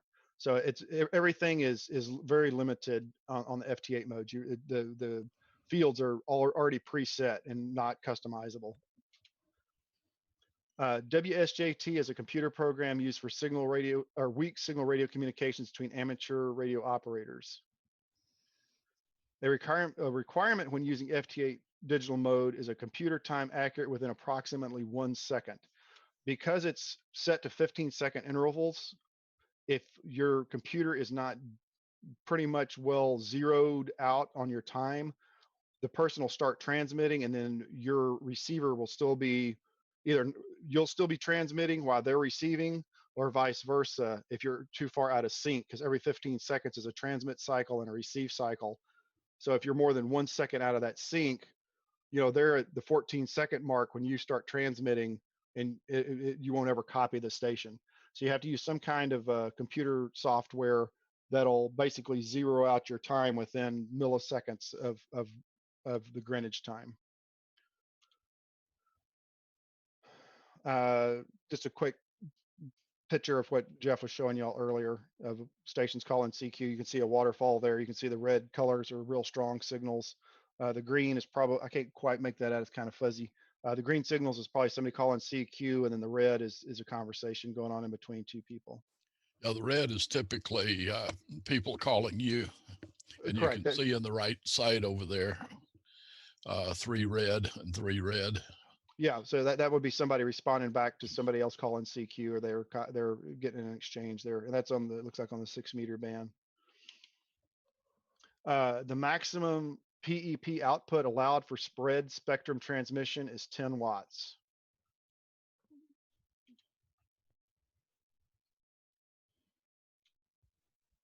Oops.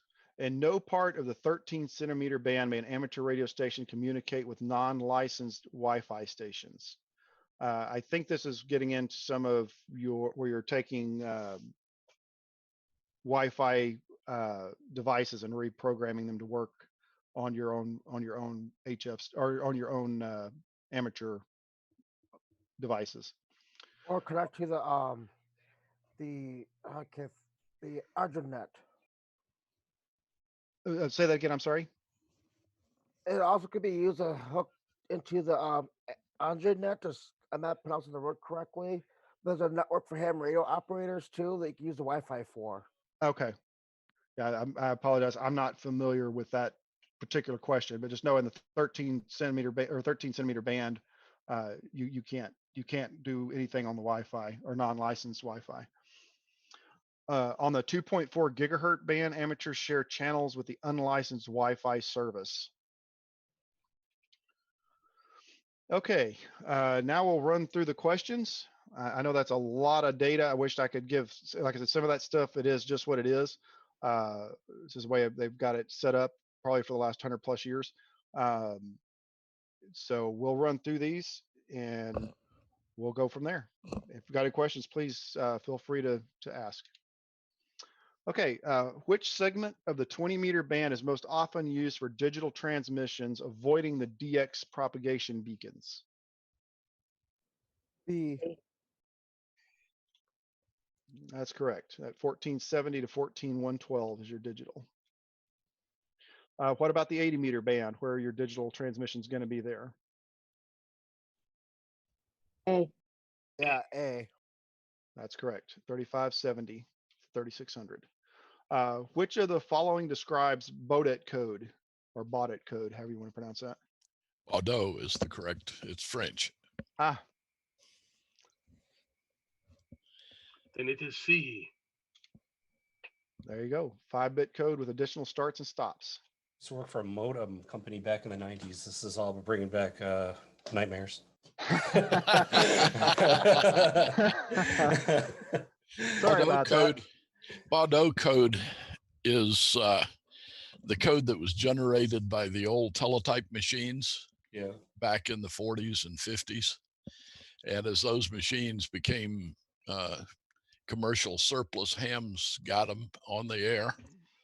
And at that point, we were limited to 60 baud. They wouldn't let us do anything but 60 baud in those days.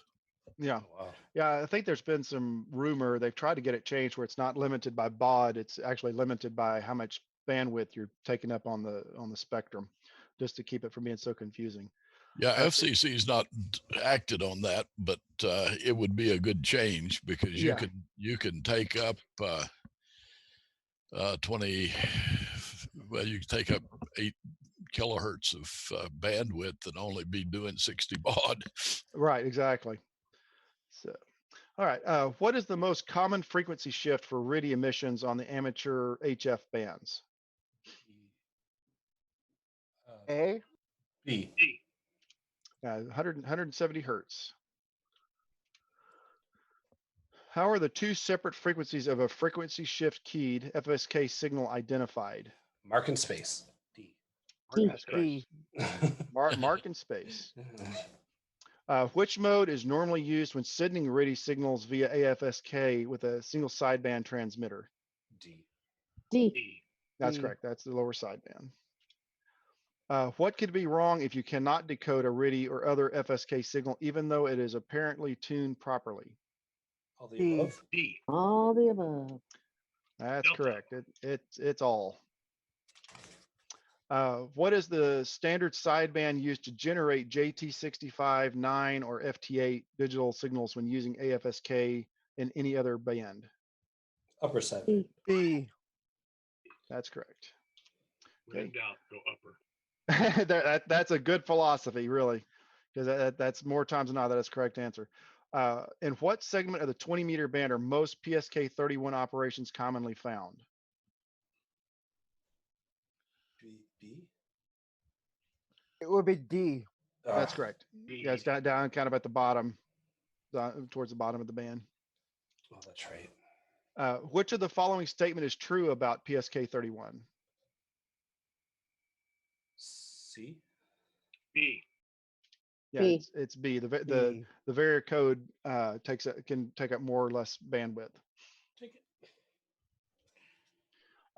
What is indicated on a waterfall display by one or more vertical lines on either side of a digital signal?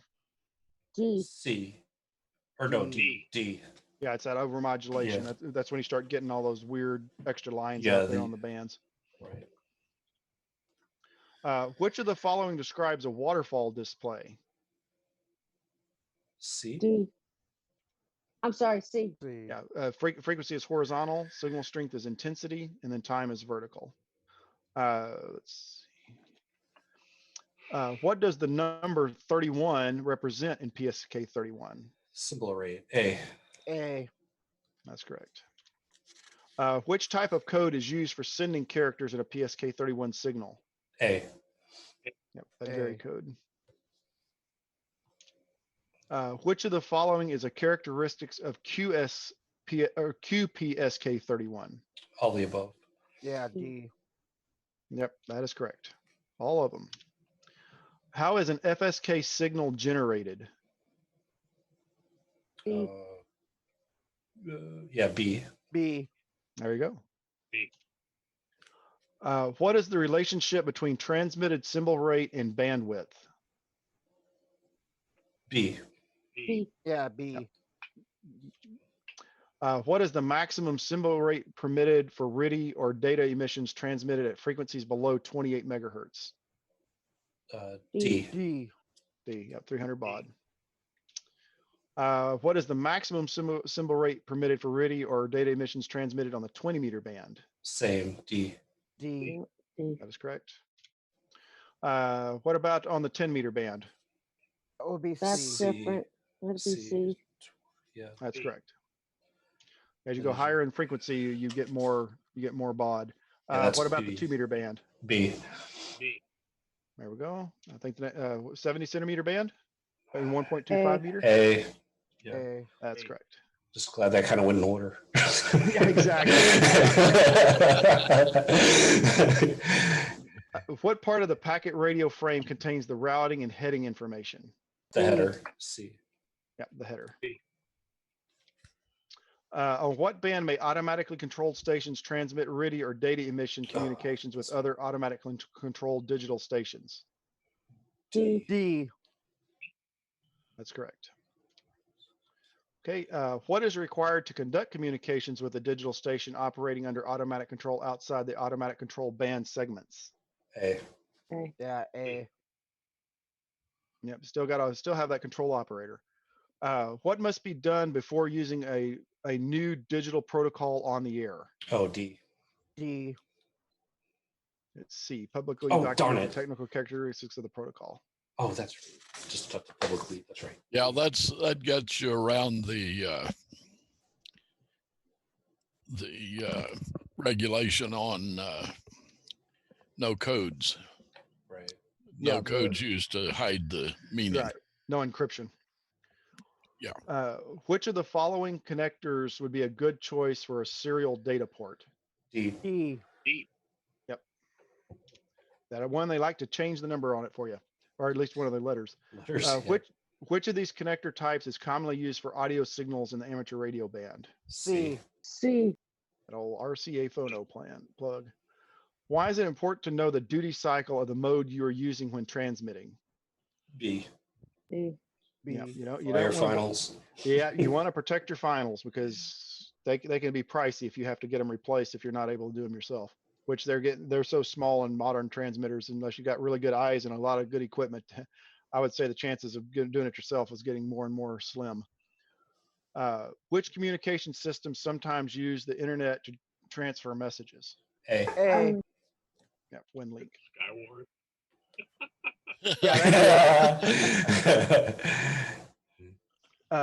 Which of the following is a way to establish contacts with a digital messaging system gateway station?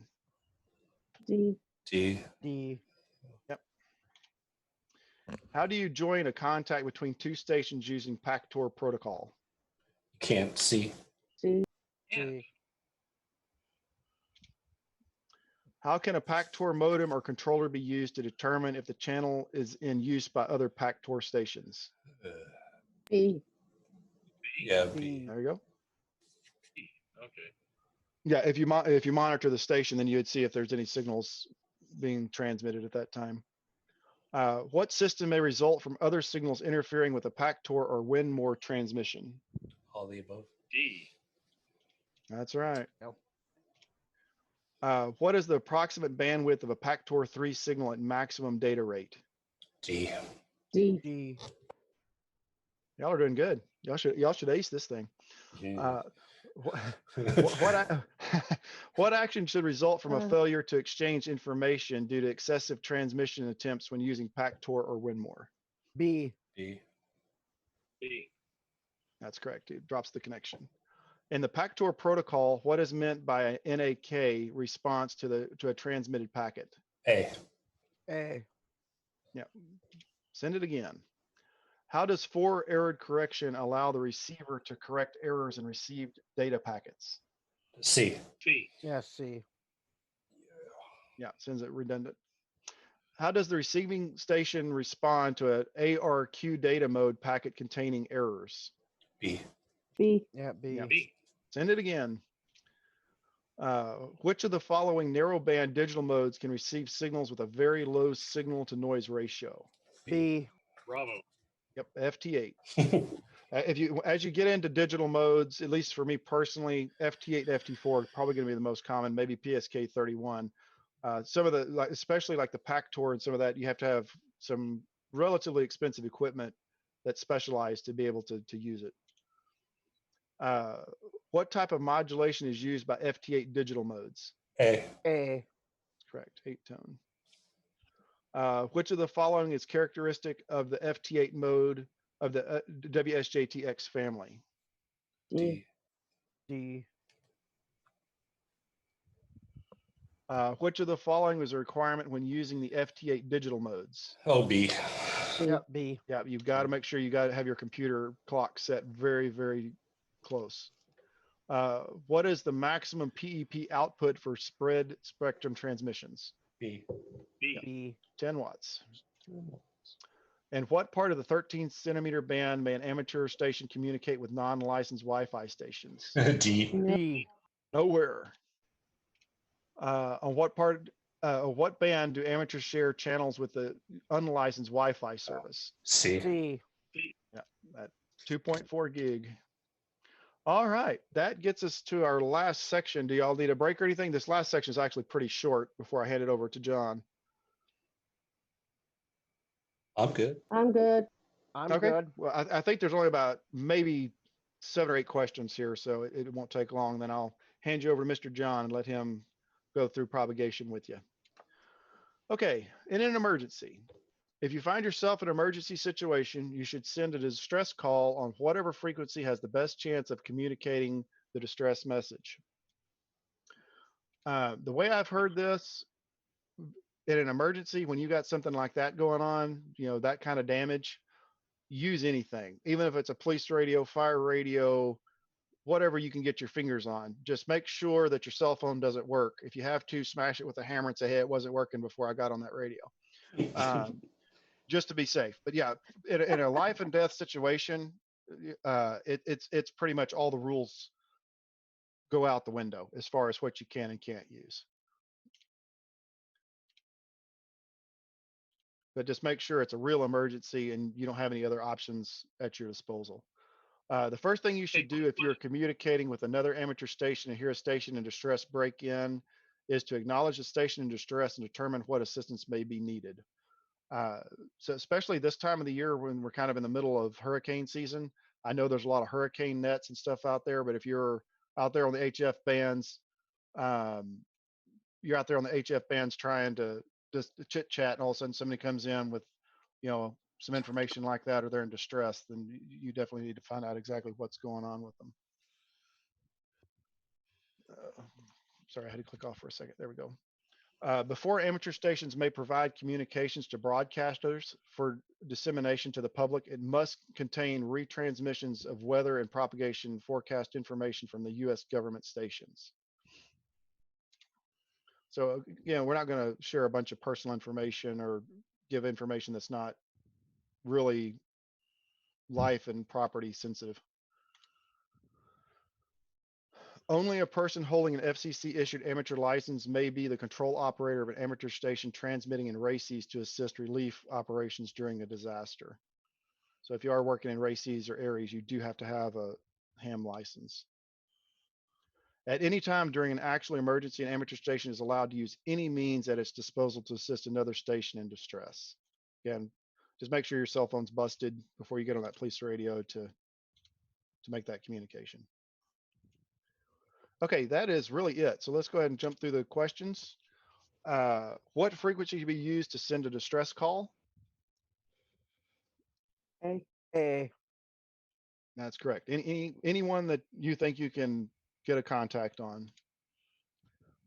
What is the first thing you should do if you're communicating with another amateur station and hear a station in distress break in? B. That's correct. Acknowledge them and see what you can do to help them. Which of the following transmissions is permitted? D. D. C. Occasional retransmission of weather and propagation forecast. That's correct. C. Who may be the control operator of an amateur station transmitting in RACES to assist with relief operations during a disaster? A. A. C. That's C. Only somebody that has an amateur license. When is an amateur station allowed to use any means at its disposal to assist another station in distress? C. C. C. Yeah. All right. That is it. Any questions as far as what I've covered this afternoon?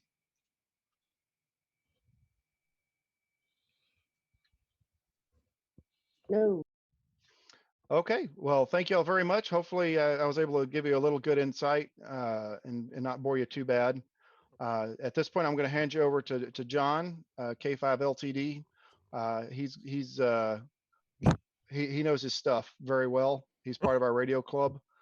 Feel free to hit him with any questions that you have. And even like he was jumping in there with some of that backdoor stuff and able to answer them. Looks like he's adjusting his light there, so we'll give him just a second.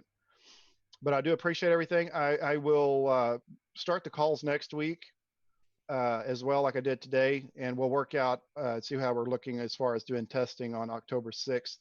And I'll provide some instruction at that point to get us going on testing on October 6th. Give me 1 second here. Looks like he's putting his headset back on. Okay, John, I'm going to hand it over to you, sir.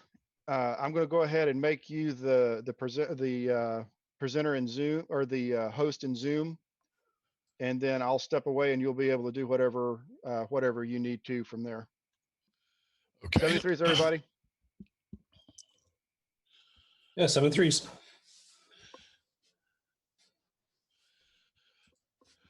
Okay, I want to take a second and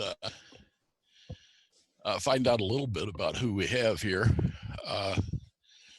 Looks like there are 10 of us. I'm John, K5 LTD. I was originally licensed in 1959 as a novice as KN4 LTD. The K5 call became available in March, late February, early March, and I grabbed it in April. I've had a few periods in my career where I've been somewhat inactive, but I've never had a period where I didn't have at least some kind of a transmitter and a receiver that could have been employed had I had the time to do it.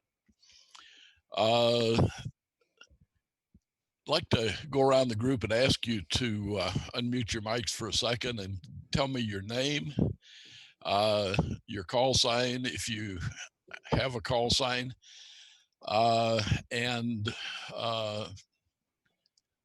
how long you've been licensed.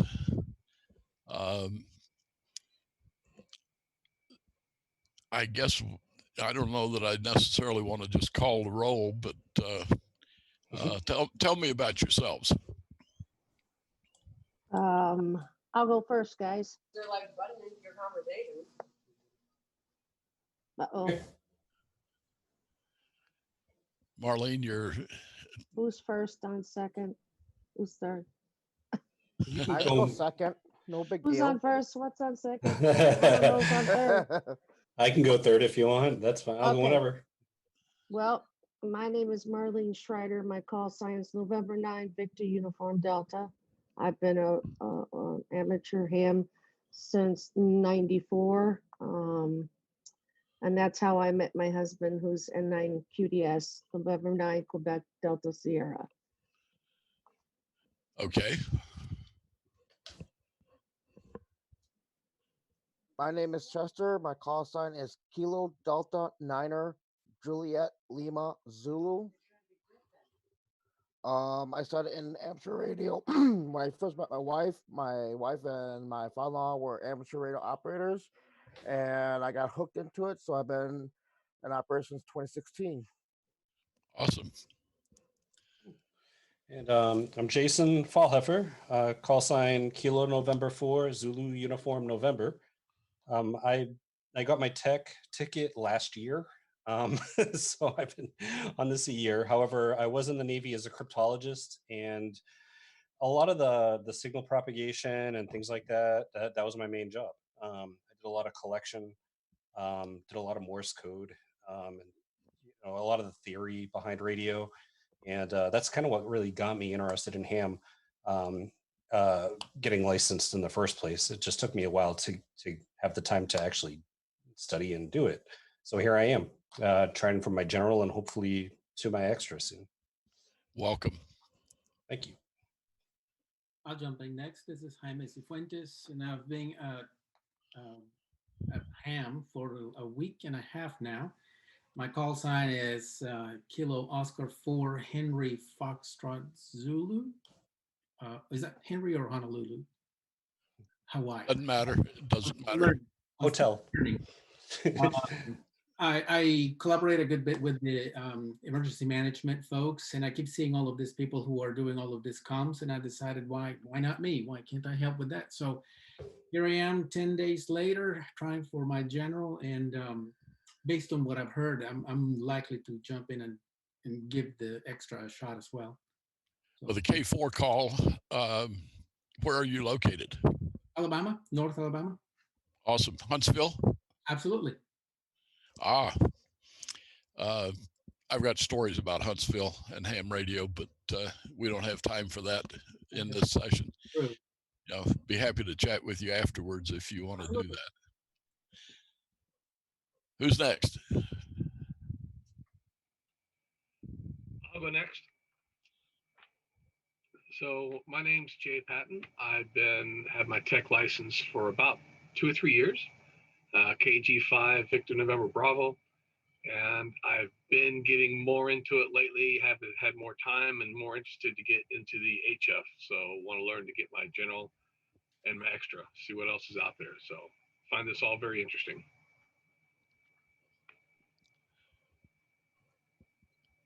Okay, who's next? I'm Jacob Sanders, KI5EBQ. I got my technician license about a year ago. Yeah, your call sign would tell me that. Oh, you know from my call sign. Oh, I thought you can't. Yeah, the KI5 Echo -- would have been issued early last year. KI5 FLQ passed his technician exam. I was one of the examiners, and that was just before the COVID shutdown. So I'm aware of the KI call signs. Okay, who's next? I'm Jared Jensen. I'm Whiskey 7 Romeo Kilo X-ray, and I've had my tech license for about 2 years. Okay. So you moved from the Northwest? I'm still in Utah. Ah, okay. What was the suffix again? Kilo 7? Whiskey 7. Whiskey 7, okay. RKX. RKX. Okay, fantastic.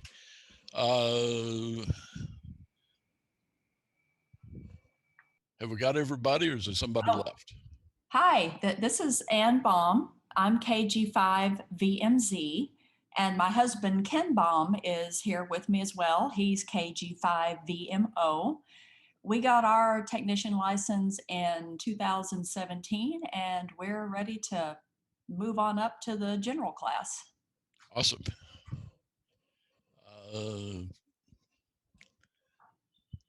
So there are actually 11 of us. Yes, we're 2 of us here together. Awesome. That's one of the beauties of Zoom.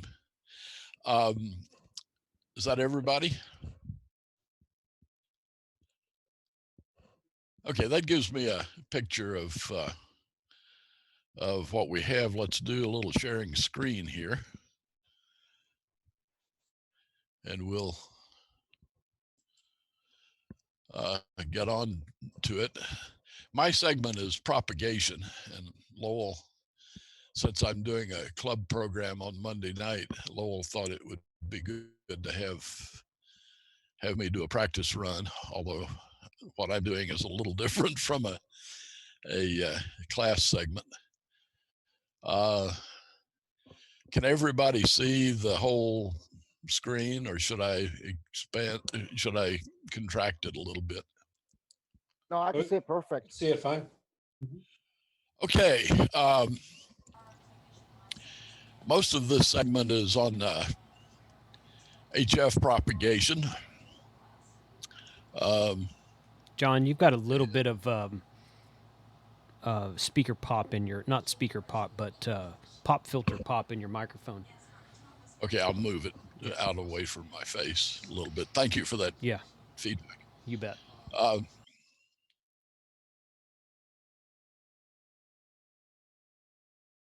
Let's see, I really ought to go to the slideshow and not stay in this mode.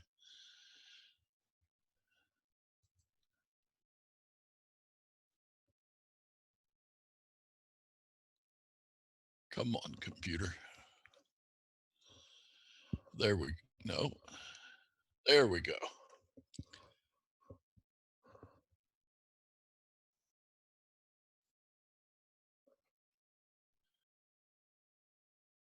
Well, for some reason, this computer is running slow. There we go.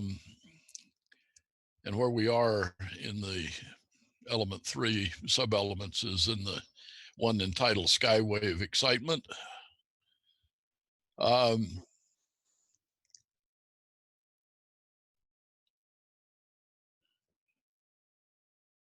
Okay, let's see how we're doing here. Is this in the questions? No, this is in the thing. The basic problem with any kind of radio communications is that we live on a planet that is round and has a horizon that is pretty short.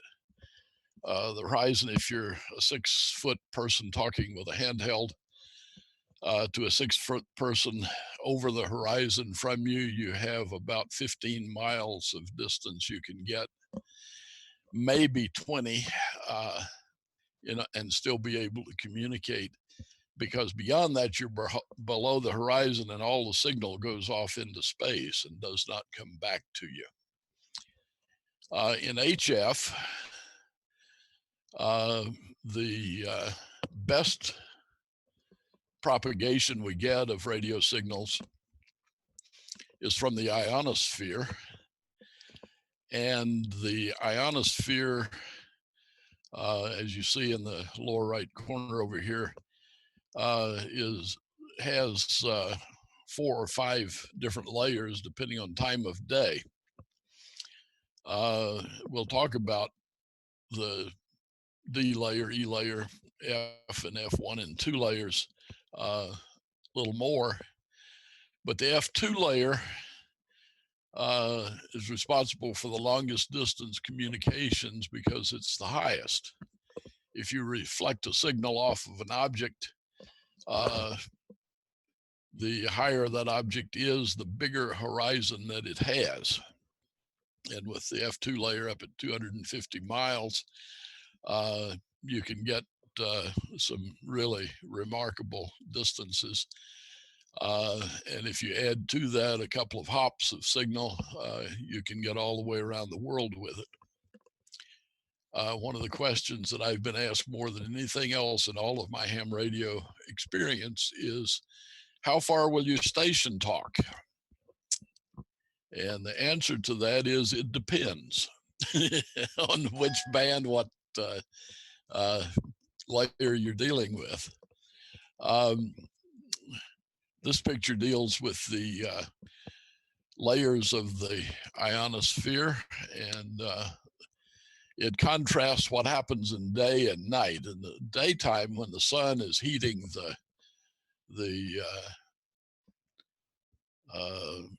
what atmosphere there is up at 250 miles, which is not much, the F region splits into 2 sections, labeled F1 for the lower and F2 for the higher. I'm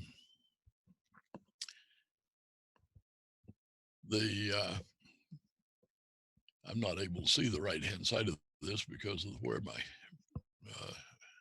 pictures are.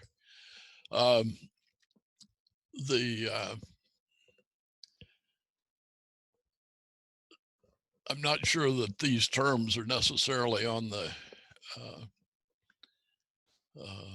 exam, but other than the ionosphere and you know, the ozone layer has been in the news,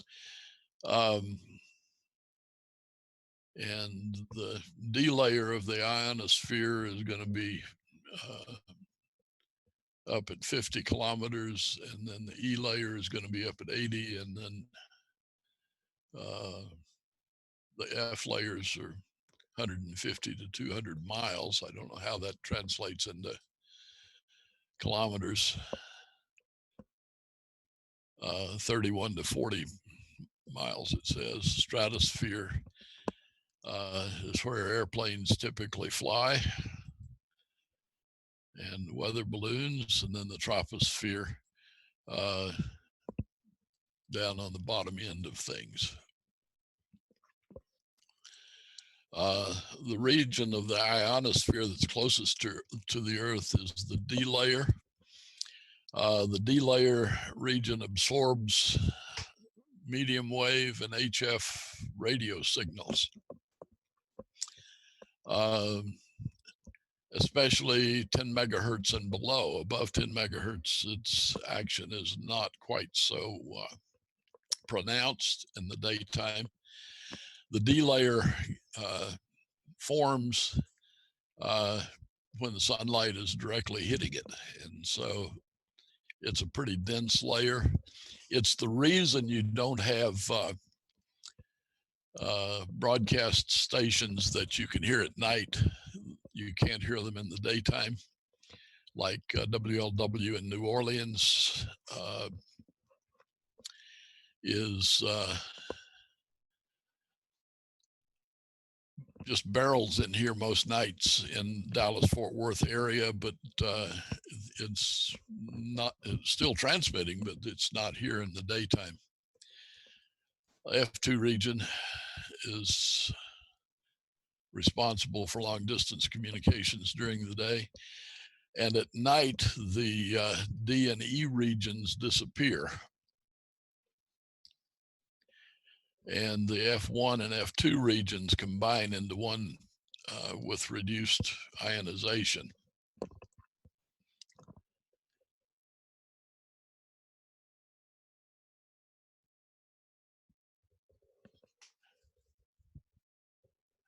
Part of the excitement of communications with the F2 layer is that you can talk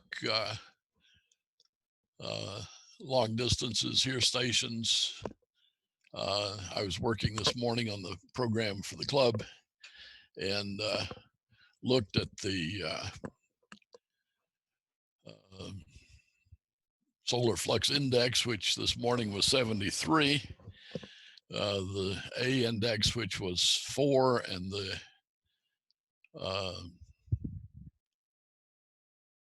guess it's the K index, which was 5, was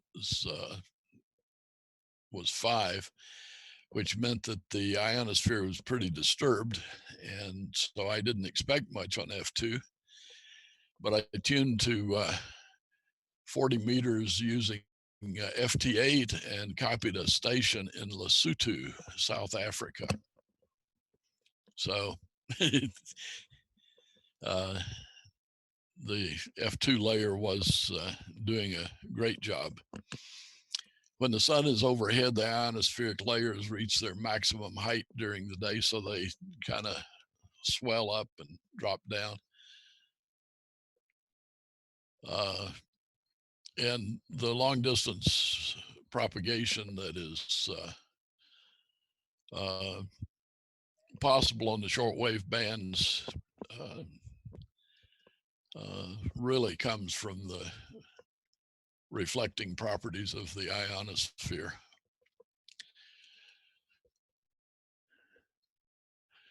Okay, the takeoff angle.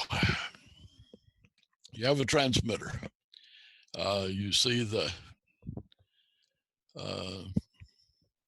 tower there, which is, if it were to scale, that would be about a 5-mile tower or a 10-mile tower. But you see the angles coming off that antenna, and below the critical angle on the ionosphere is frequency sensitive. At 80 meters, the critical angle is 90 degrees. Well, very often. On 20 meters, the critical angle is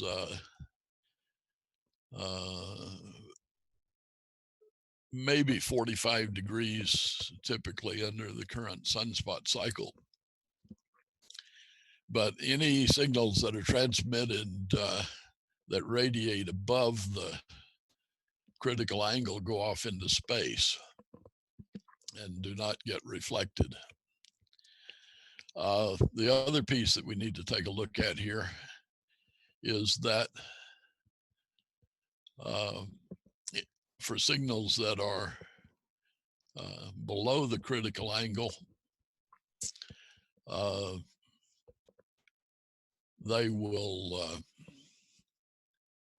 not come down very close to you, because that angle and the height of the ionosphere determines how far that signal is going to go. So if you've got a tower here and you're going to have some ground wave or line of sight communications out of that tower in close, but there won't be any signals coming back to Earth, any usable signals coming back to Earth in the distance out beyond your local signal until you get out to the reflections out at the critical angle, and that's called the skip distance.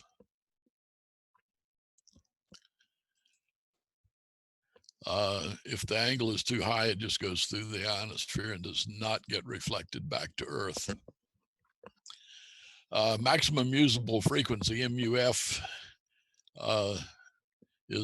stands for the maximum usable frequency between 2 points. You have to think about where those points are.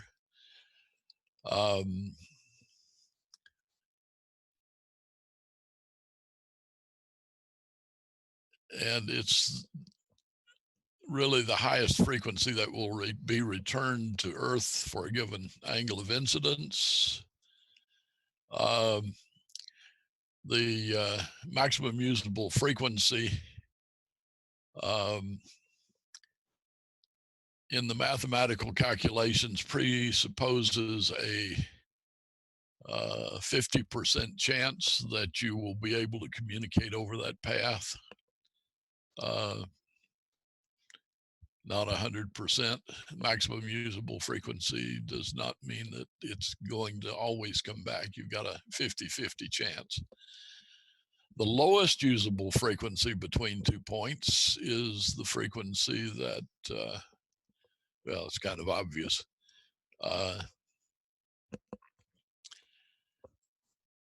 And when radio waves go into the ionosphere, below the lowest usable frequency, they just get absorbed in the ionosphere.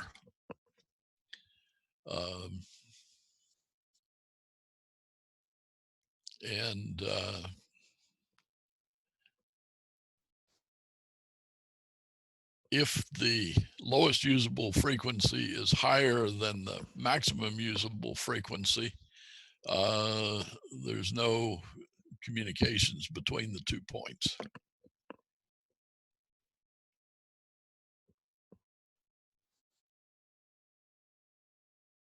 Radio waves going into the ionosphere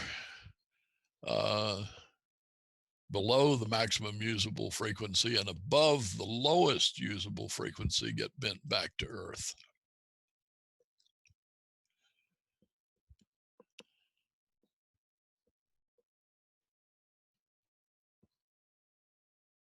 In this example, if the maximum usable frequency is 30 megahertz, they get lost into space.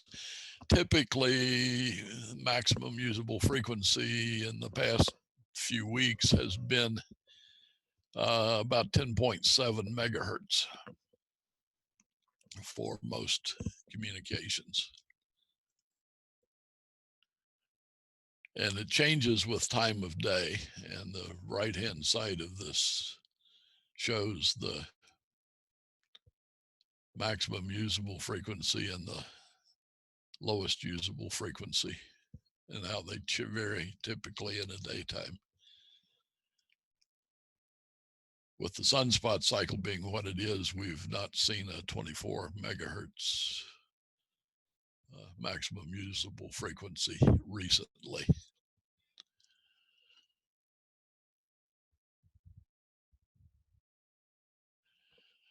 The one reliable way of determining if the maximum usable frequency is high enough to support skip propagation between your station and a different location is to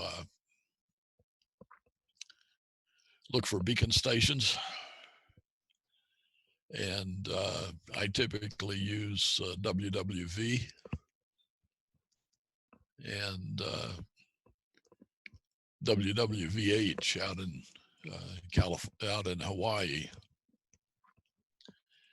WWV has a masculine voice. WWVH has a feminine voice when they announce, so you can tell the difference. These are ham radio beacon frequencies. 14.1, 18.110 in the 17 meter band, 21.150, 24.930, 28.200 to 28.300. And there are times when those are all CW beacons, and there have been times when I've heard beacons on 10 meters, 28 megahertz, all the way from 200 to 300 kilohertz in that band.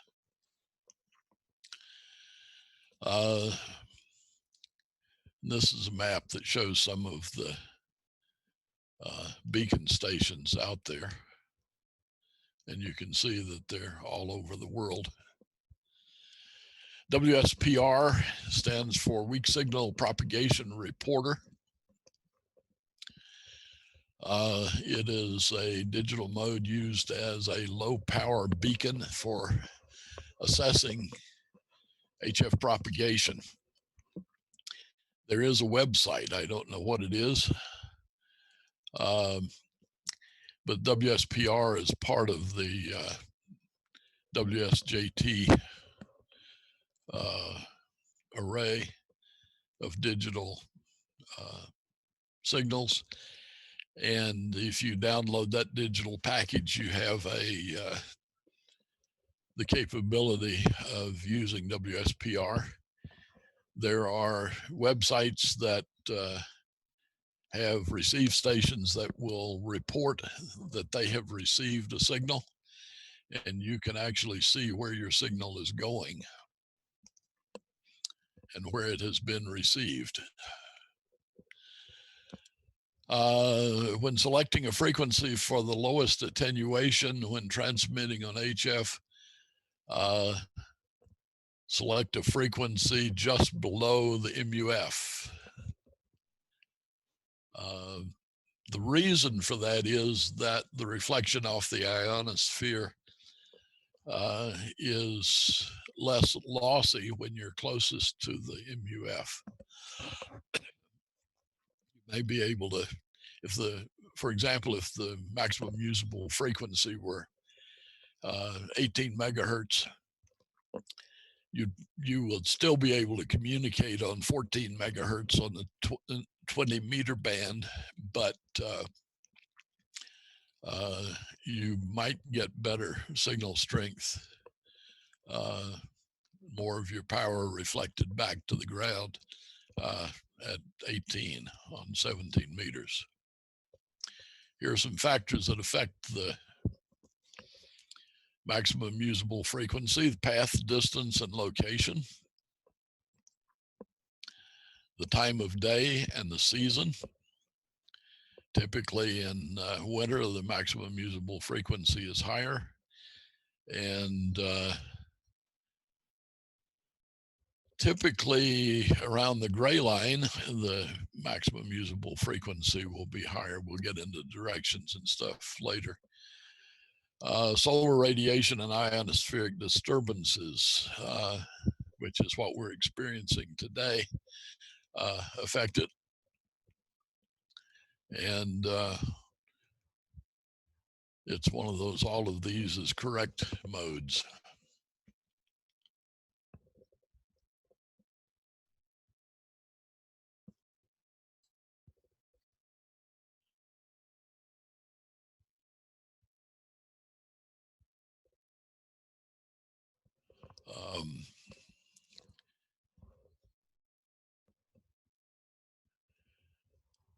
The approximate distance along the Earth's surface that is normally covered in one hop using the E region is about 1,200 miles.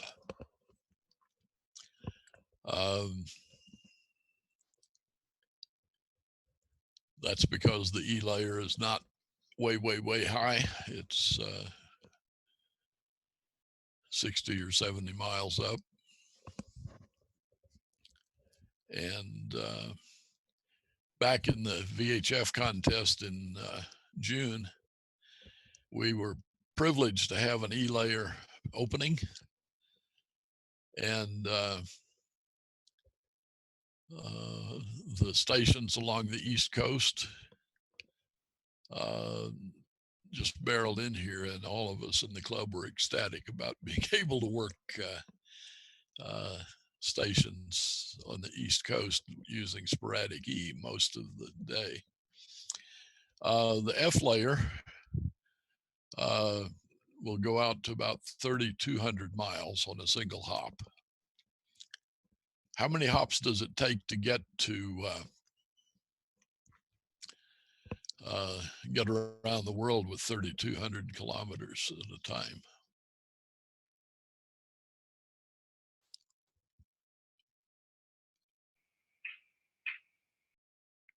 Takes about 10 hops to do that.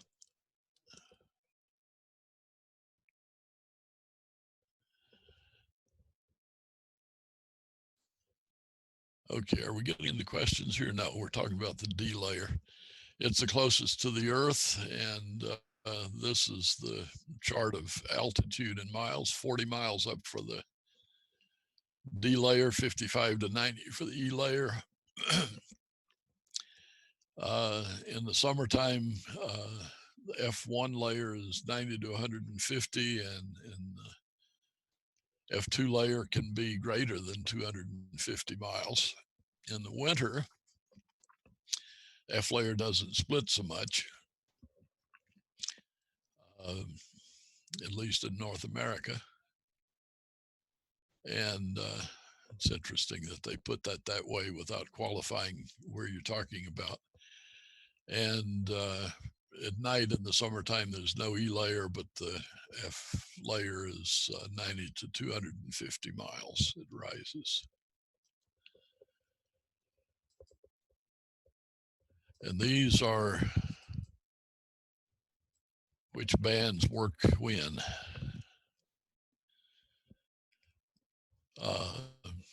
160, 80, and 60 meters in the daytime are local regional stuff. And the signals sometimes are strong enough that you're a lot of near vertical incidents on this, but you're limited to 100 to 200 miles. 40 and 30 meters, 300 to 400 miles. 20 and 17 meters, it's regional to long distance and opening near sunrise and closing at night. And 15, 12, and 10 meters when they're open, if the maximum usable frequency is up there. Or primarily long distance things of 1,000 miles or more. And they talk about opening to the east after sunrise and to the west in the afternoon. 10 meters also can have, and I guess 12 meters probably as well, can have some sporadic E propagation. And we had some of that this summer that I enjoyed. The nighttime, 160 meters, 80 and 60.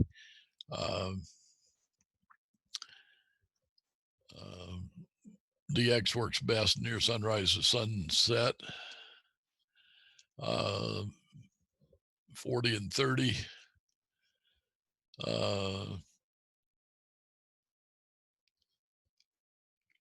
20 to 30 miles is the ground wave, and medium distance is 150 miles to worldwide is the F2, F layer.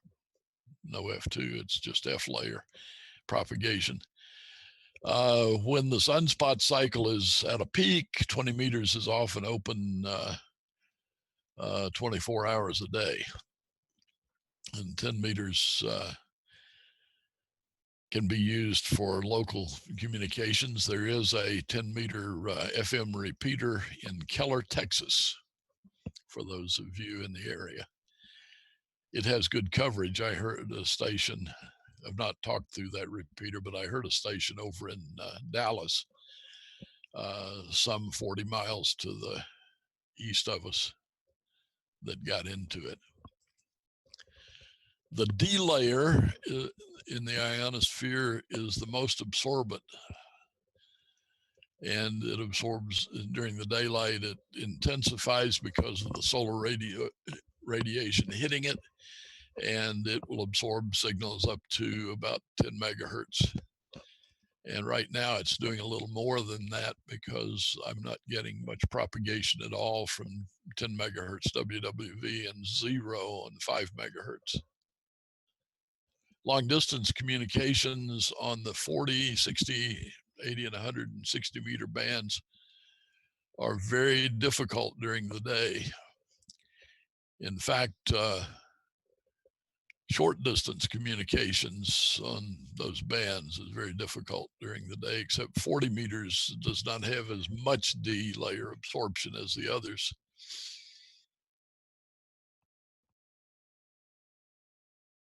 Is there a question? Okay.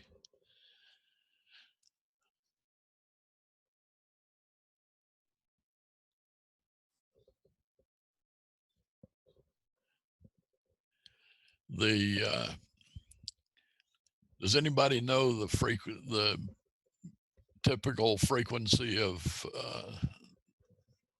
radiation of lightning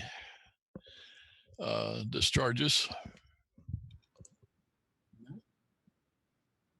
No idea. Yeah, no idea at all. It's typically 1 megahertz. Oh, interesting. You know, plus or minus, it's a broadband thing. It's, you know, really broadband.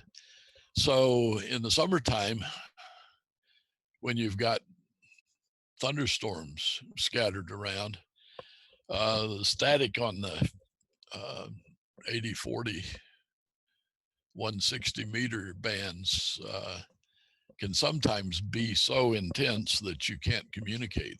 It's just the static, atmospheric static from thunderstorms. Sometimes on 40 meters in the wintertime, you can hear static from the tropical area around the Amazon River in South America, and it interferes. Scatter propagation, I like this. If you look at the chart on the left, you've got a signal that's going off over the horizon above the maximum usable frequency. And there's this squiggly stuff that gets reflected not forward, but backward, and it fills in some of the skip zone. And they illustrate that over here. The only time I've ever heard backscatter that I knew what it was a network that I operated on 20 meters years ago. And the station about 250 miles from me ran a kilowatt talking to California on the net. I could talk to California, but I couldn't talk to him. But his signal was so strong that the backscatter gave him about an S3 or an S4 signal at my location. And there's just a very small amount of energy that comes back in that kind of propagation. And that's scatter. It's due to distortions in the ionosphere that allow that to happen. HF scatter signals often sound distorted because energy is scattered into the skip zone through several different radio paths. So you can have a 200-mile region up there that's all shifting signals back to you, which means they come in phase, out of phase, whatever, and cancel one another out and build them up. And what that does to the sound is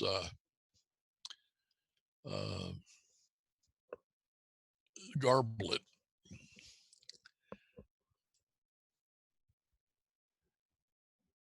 And one of the characteristics of HF scatter signals is that they have a wavering or fluttering sound. That's going to be a question.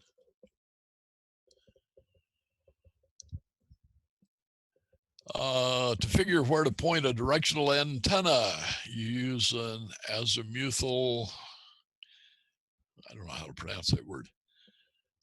Azimuth is the word, but azimuth, it's azimuthal, I guess. Projection map, it's a map where the world map is centered on a particular location. And this is an interesting graphic here, but it's not quite right because this is a typical map projection, and it is not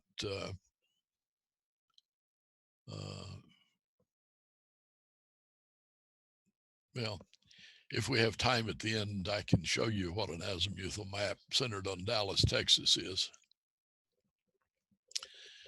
The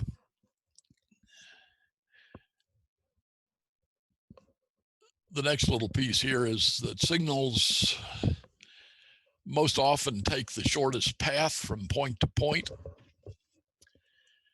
but sometimes the best path of propagation is the opposite direction, called the long path. And if you hear both the direct signal and the long path signal, you get a sound that's kind of like an echo because of the 100 or so millisecond difference in the propagation as the signal goes all the way around the world. I had a friend who's a missionary in Africa. He called a station that I worked regularly here stateside on 15 meters one night from the Democratic Republic of Congo, then it was Zaire, into southern Florida. And he called the ham in Florida, and the ham in Florida heard him, and they had an exchange, and then the Florida ham says, well, you know, I need to turn my beam around so that we can have a better signal. When he turned his beam around, there was no signal at all because he was on the backside of the beam. They were working long path. And the station in Africa was not able to ever communicate with him what he did. But if he had left his beam northeast like it had been, he would have been able to talk into Africa. I heard an Most communications take place on the short path, that is the most direct path. The long path, that's a repetition of what we've been talking about. The directional antenna for the long path is 180 degrees away from the direction. The significance of the sunspot number, which this morning was 11, to HF propagation, is that higher sunspot numbers generally indicate a greater probability of good propagation at higher frequencies.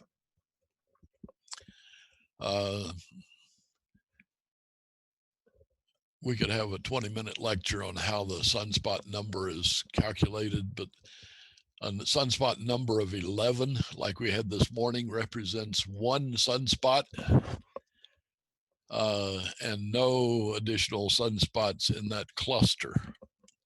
12 would mean one sunspot and another one in the cluster with it for 2, and so forth.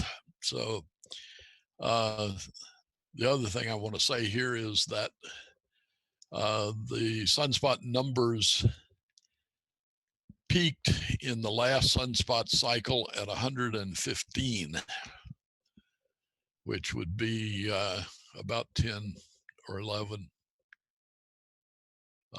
sunspots. Sunspot cycle is a long-term phenomenon. There are other things that affect HF propagation in the short term. For example, the sun's rotation on its axis causes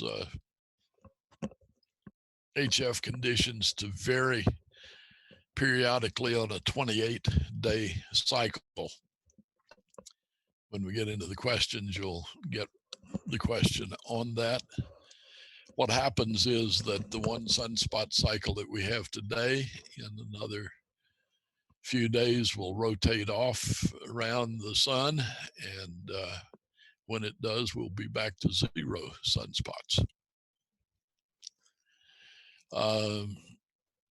These are pictures of solar activity. The one on the left is a, do they give us the thing? Yeah, this one is a solar flare. This is the picture of the sun using satellite imagery. We have a satellite in basically Earth orbit, or the same orbit as the Earth, in front of us and behind us, that they use to track the sun activity. And the picture on the right is a solar mass ejection.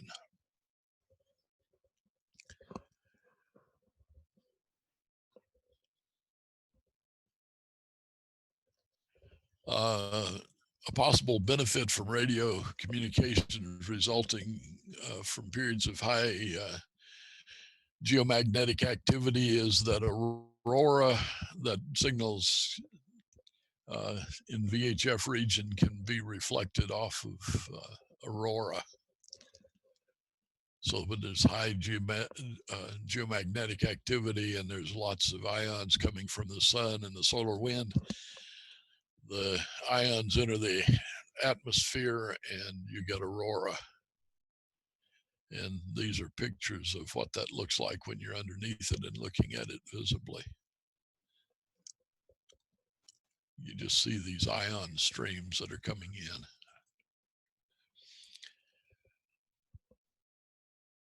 The lead question? Okay. The least reliable for long distance communications during periods of low solar activity are 15, 12, and 10 meters. That's because the maximum usable frequency doesn't get up that high.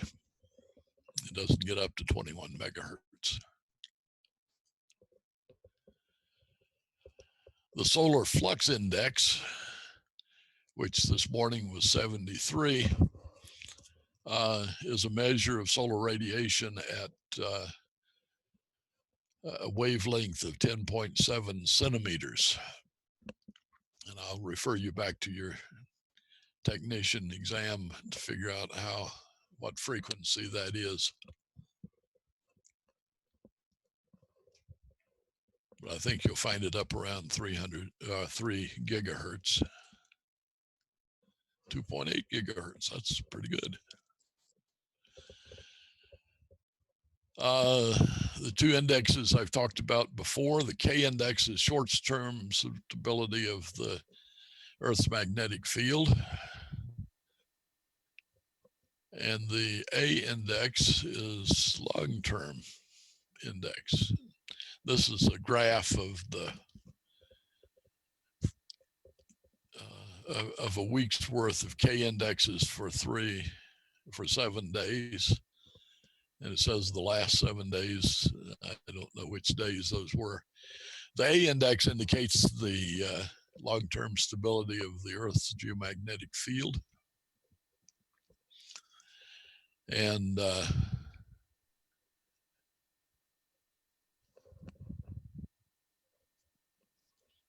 HF conditions, when you get a K4 like we have today, the bands are unsettled.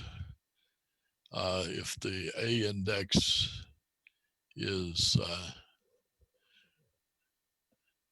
16 to 30, the bands are unpredictable, and K5, A30 to 50, the bands are unstable, and K6 with an A index of 50 to 99, very few skywaves propagate below 15 megahertz. And K7 to K9, and with an A index of 100 to 400, radio blackout is is likely, and they suggest you go fishing or watch for an aurora opening on VHF.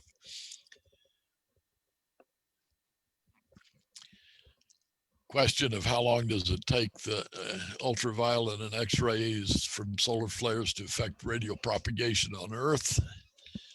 The answer is 8 minutes. That's the transit time for 93 million miles at the speed of light. Geomagnetic activity, such as a geomagnetic storm, can also affect, whoops, see if I can go back.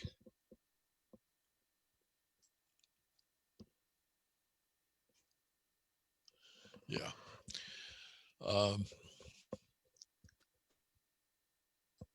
Can also affect radio propagation. Geomagnetic storm is a temporary disturbance of the magnetosphere.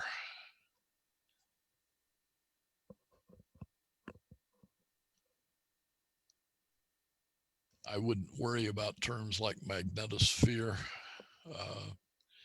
Just be aware that the sun, when it has a solar flare that comes at Earth, will affect the magnetic field of the Earth, and it also will affect the ionization of particles around Earth. The effect of a sudden ionospheric disturbance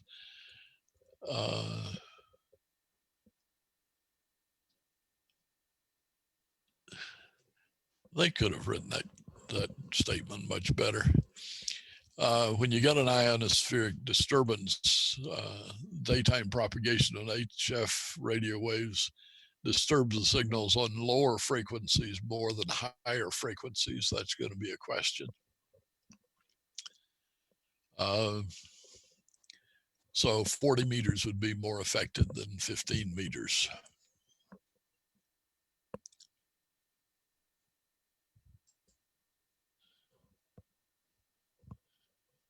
Jacob, are you back?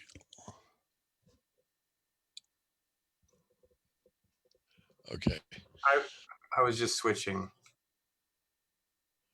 Okay, that's fine. I got a notice that you were waiting to get in, and I clicked on it.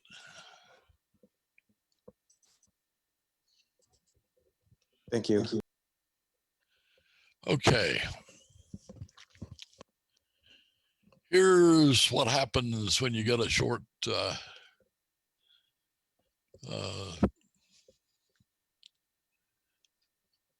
ionospheric disturbance. Maximum usable frequency is this curve, and the lowest usable frequency is this curve. And if you get a sudden ionospheric disturbance, it can kick the shortwave, the lowest usable frequency up above and disrupt communications.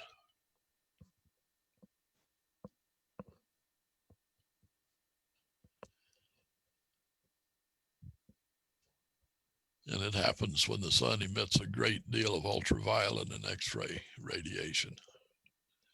It's a health hazard for astronauts on the space station.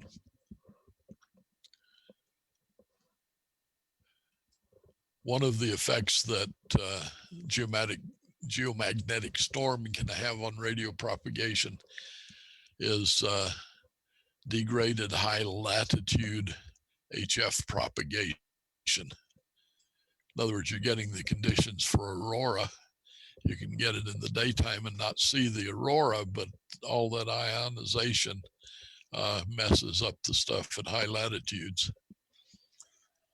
It takes 20 to 40 hours for charged particles from a coronal mass ejection to affect propagation on Earth. So space weather things will talk about the mass, and they, depending on the direction of it, if it comes at Earth,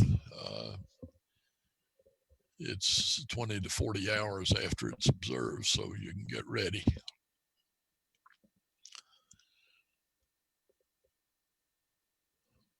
And the coronal mass ejection is a massive burst of solar wind and magnetic fields rising above the corona on the sun, which is the sun's atmosphere, basically. And you get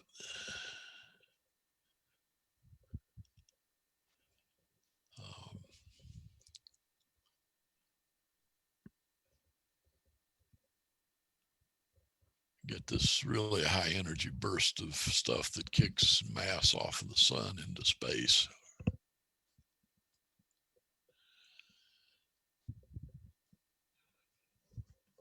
The difference between the coronal mass ejections and the ultraviolet X-ray radiation from solar flares is that one travels at the speed of light and the other travels at the speed of solar wind.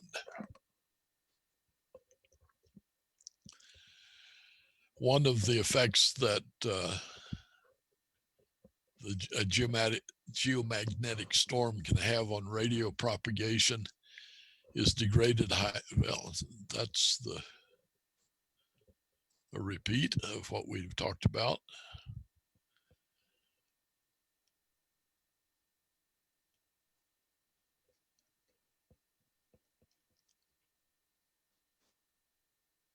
And that's an interesting map, but I'm not sure what you need to know about that for a general class exam.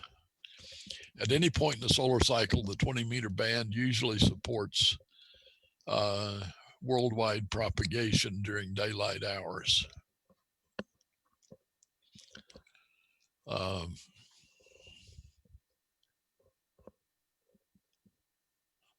That's going to be one of the questions that we'll deal with here in a minute. Okay, now we're into the question pool. Before we do this, does anybody have any questions about what we've covered? I'm good on my side. Is a directional antenna better for propagation than a dipole?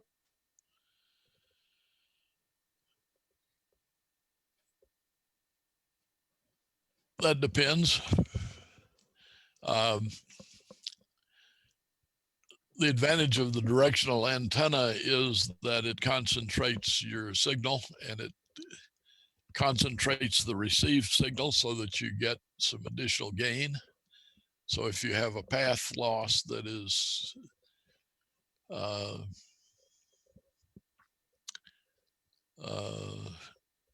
gives you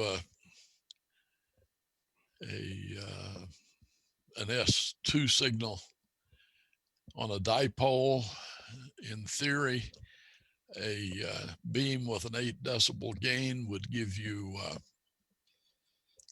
an S3 or an S4 signal on the S meter.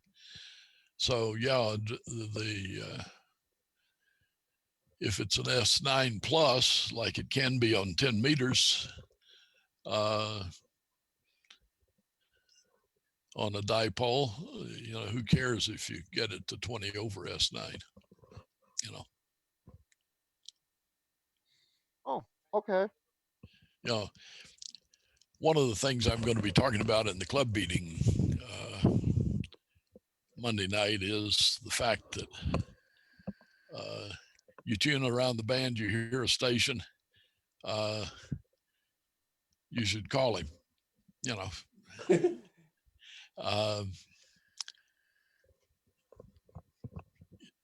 You know, either you'll make it or you won't. And knowing all of this stuff about propagation basically informs you when to listen more than anything else. Okay, why is the F2 region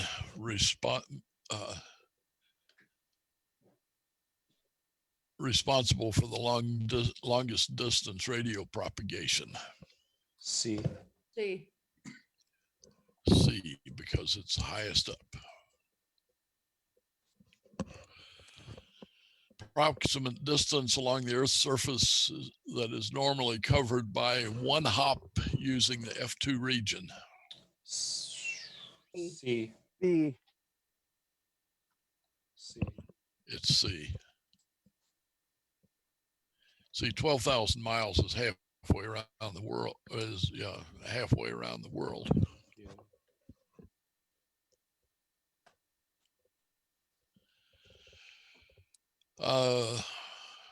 When on Earth do ionospheric layers reach their maximum height?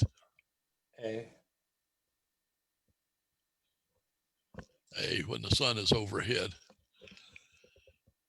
So where on Earth, it's interesting phrasing of that question. Yeah, it's at any given time, right? I would, yeah.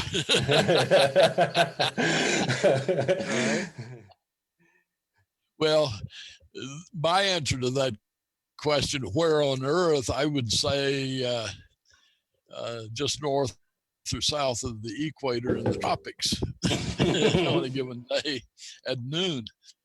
Right. But that's an example of an imprecisely worded question, but it's clear what they're getting at. Some of the questions get thrown out because they're over the period of usage, because it's not clear what they are asking for. What does the term critical angle mean when used in radio propagation? D. Highest takeoff. Whoa, I'm sorry.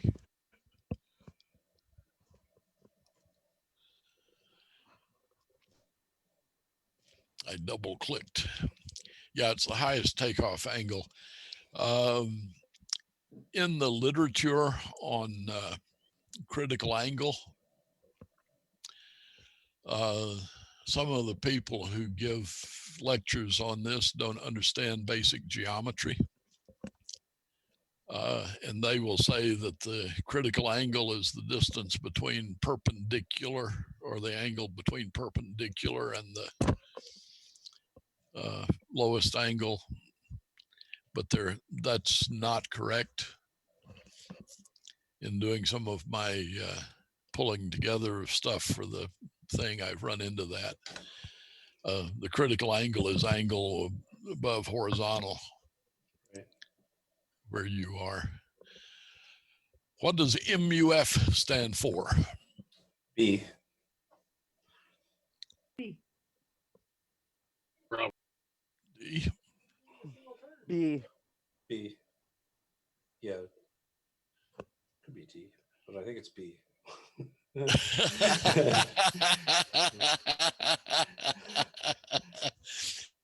So B or D, which is it going to be? I say B. I say B. I say B too. Why? Because it's at any time. Yeah, maximum usable frequency is at a given time. It's not during a 24-hour period. Right. Because at night, in the where we are now, a 15-meter signal is not going to go anywhere. In the daytime, it might go. So it is B. That 24-hour period give you, it's actually maximum usable frequency is at any instant, and it can change. What does LUF stand for? A. A. Okay, now what is the longest universal function for communication? It's a term generated to fool people taking the general class exam. Yeah, I was going to say.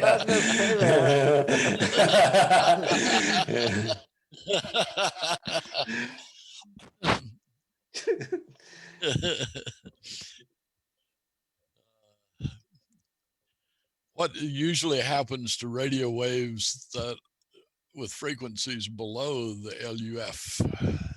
C. C.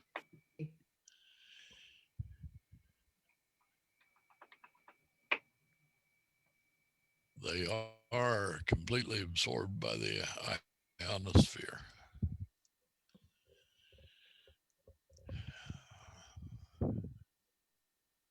From my basic physics education years ago,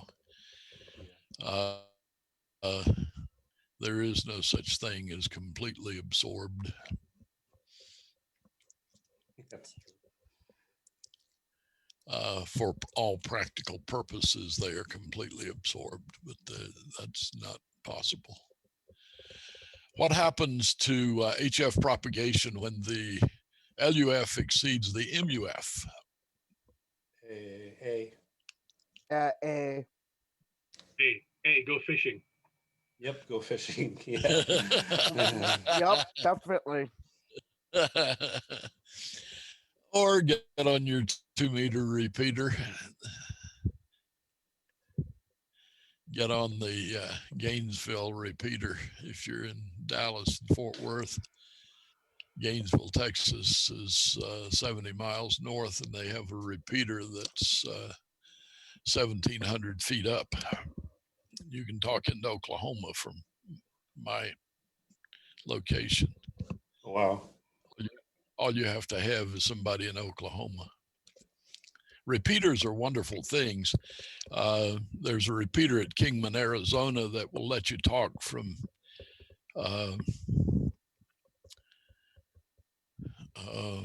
Phoenix, Arizona to Los Angeles. Wow. But it's up on a 15,000 foot mountain. What happens to radio waves with frequencies below the MUF when they are sent into the ionosphere? A.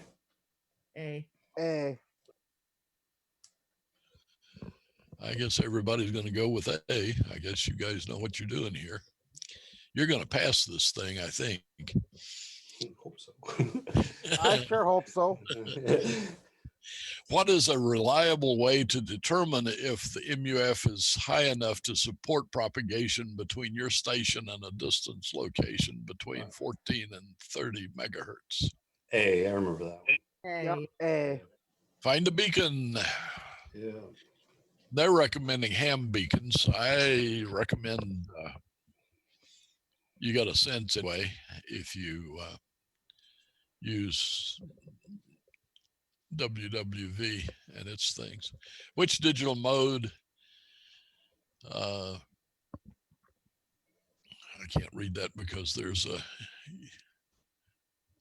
thing which is used as a low power beacon in assessing HF propagation. A. Whisper? A. Whisper, that's right.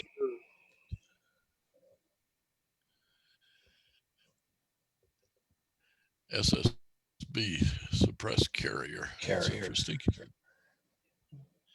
Yeah, that's a term I hadn't seen in a long, long time. We just assume that a single sideband signal has got suppressed carrier. Which of the following applies when selecting a frequency for the lowest attenuation when transmitting on HF? A. A, just above or just below the MUF.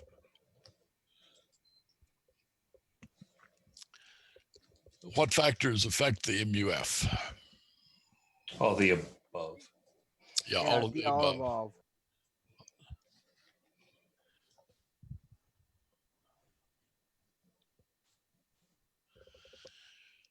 What is the approximate maximum distance along the Earth's surface that is normally covered in one hop using the E region? 1,200 miles. B. B, 1,200 miles. Dallas to the east coast of Georgia.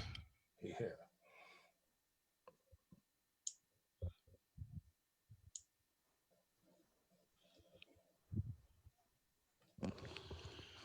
Got a text message from my wife. She's taking care of her sister who is sick. Oh, no. Not home. And it's not an urgent message. Which ionospheric layer is closest to the surface of the Earth? A. No, it's not the A layer, it's the D layer.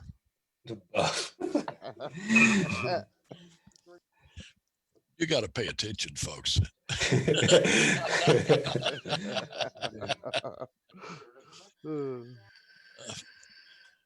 But you were correct. A is the answer.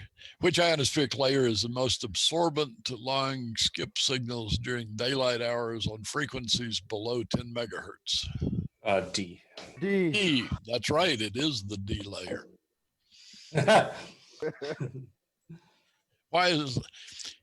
You guys need to note that when you get the computer generated questions, they will be these questions and they will be these answers, but they may not be in this order. Right. Right.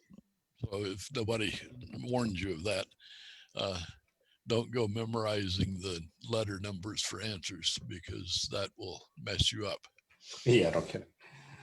Why is long distance communications on 40, 60, and 80 meters, 160 meters difficult during the day?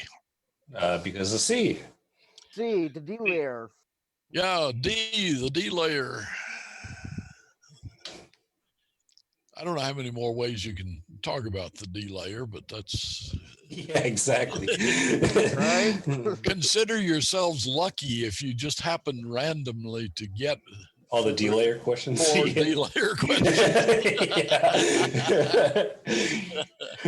Okay, which of the following is typical of lower HF frequencies during the summertime? D. Yeah, D. Bingo, you got her. What is typical what type of propagation allows signals to be heard in the transmitting station skip zone? B. Because I don't know what those other ones are.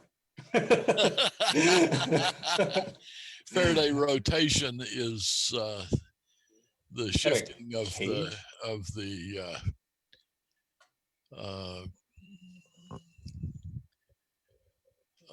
polarization in the ionosphere. Chordal hop is made up to confuse general exam patients, and short path is not related to skip zone. The short path is, but I can see why that might be a seductive answer. But the answer is, of course, scatter.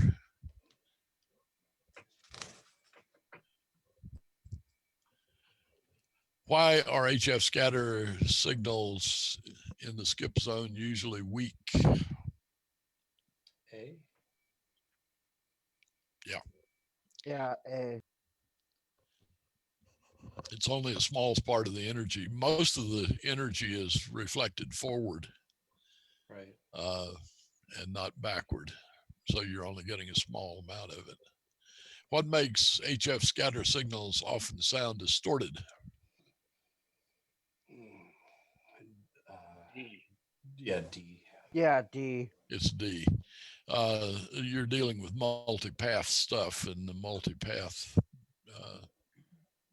changes the modulation, apparent strength. What is a characteristic of HF scatter signals? Oh, B. Yep, B. B, they have a fluttery sound.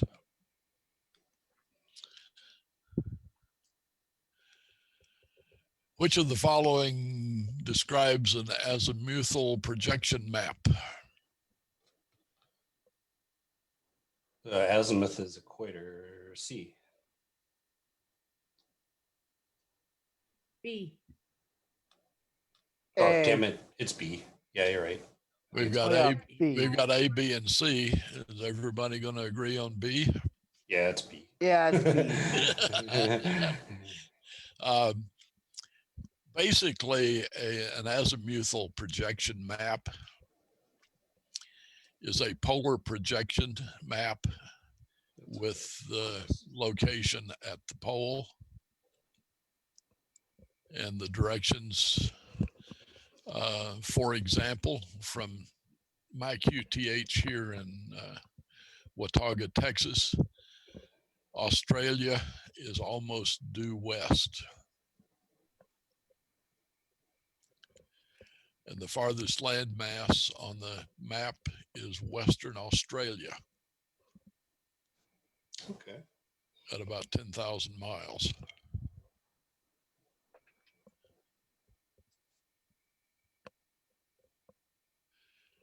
Interesting information you didn't want to know. What is a characteristic of skywave signals arriving at your location by both short path and long path propagation? Probably get an echo. D? Echo. Yeah, D. Yep.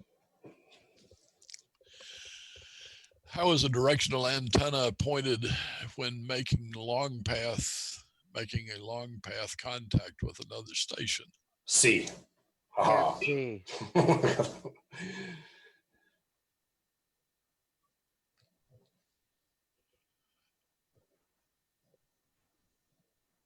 That's a tough question.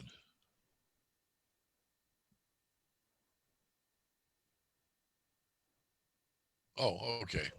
It's we covered that. No, I understand that. I understand the principle. I just misread the question. Oh, gotcha. Oh. Because I read short path in my mind. Okay.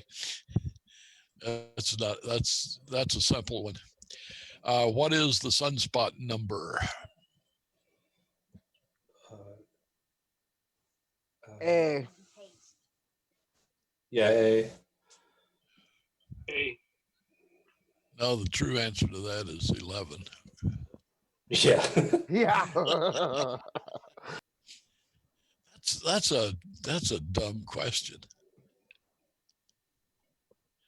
How does the sunspot number affect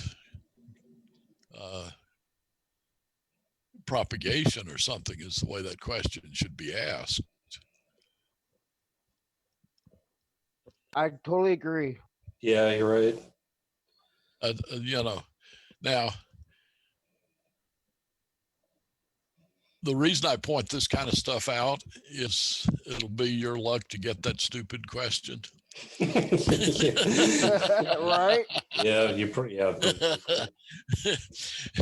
And so recognize that it's not asking what a sunspot number is, it's asking for what makes good propagation.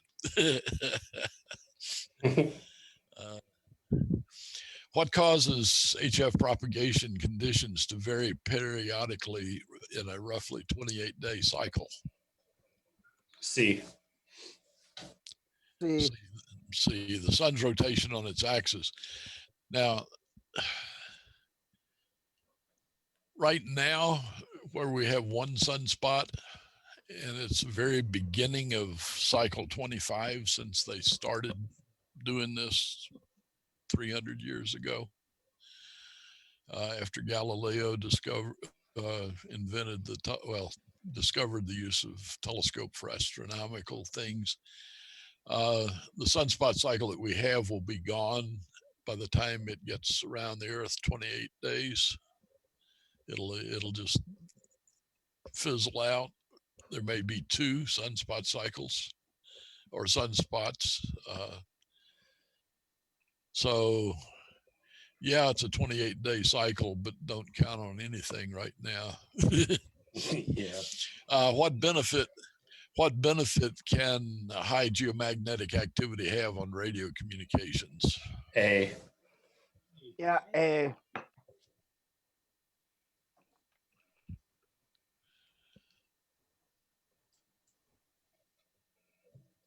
Yeah, I was kind of reading through the other answers to see what they they're trying to lure you into.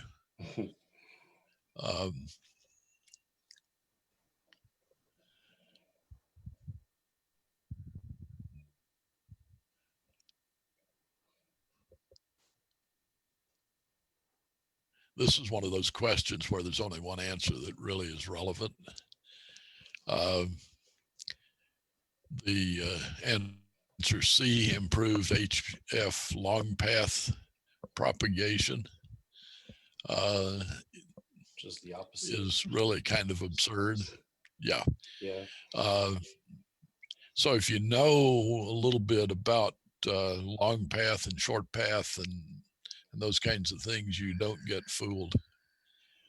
Because auroras on VHF has nothing to do with HF propagation,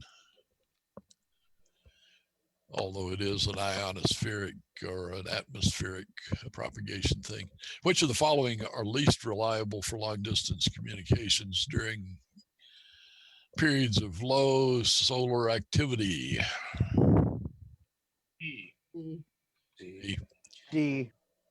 And the reason for that is maximum usable frequency.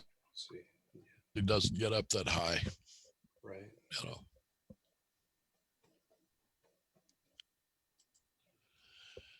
What is the solar flux index? Oh, D. Yep, D. D. D. D. Yeah, the true answer for that is 73.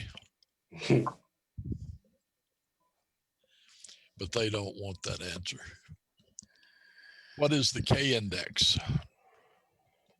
That's short. B. K index? Yeah, B, and then Yeah, A. B. A was a long, right? Sorry. Yeah, A is long.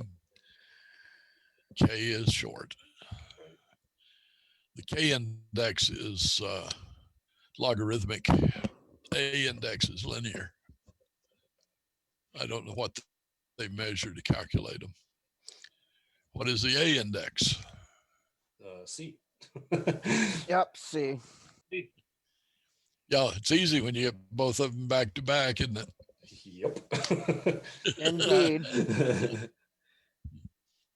The true answer to that is 4.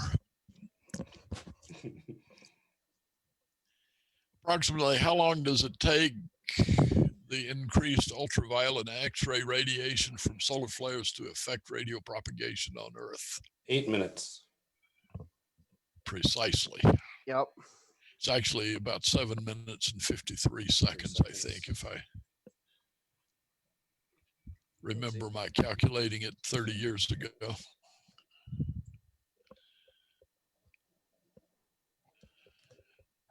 What is a geomagnetic storm? D. Yeah, D. Yeah. That's a tricky one. Ripples in the ionosphere is an interesting answer. Yeah. Solar flux index does not drop suddenly, as far as I can tell.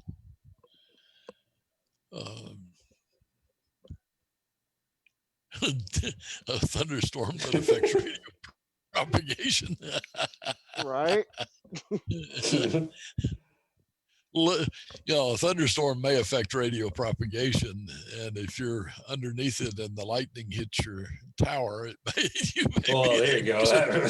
Yeah. It must be done. You may consider that a geomagnetic storm, but what they're talking about is the Earth's magnetic field and the way the sun, the radiation from the sun affects it. Okay, what effect does a sudden atmospheric disturbance have on daytime ionospheric propagation of radio waves? SID. B. E. Yeah, B. Yep. Which of the following elements can a geomagnetic storm have on radio propagation? B. B. Yep, B. B.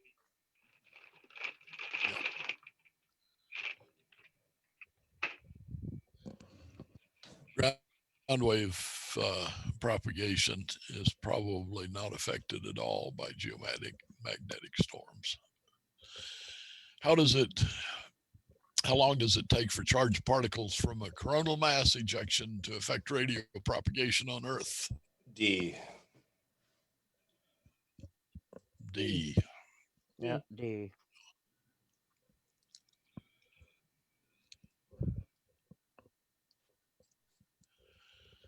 How are radio communications usually affected by the charged particles that reach the Earth from solar coronal holes? E. B.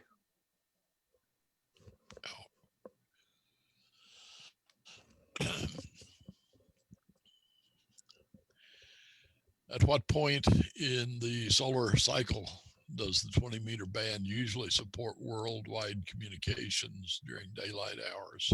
D. I remember that. D. Yeah, D. It's Yeah. anytime.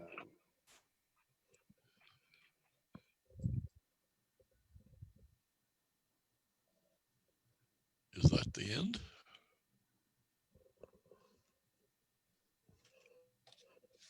That must be the end. Cool. Why did it end that way? That I don't know. But I'm going to stop sharing.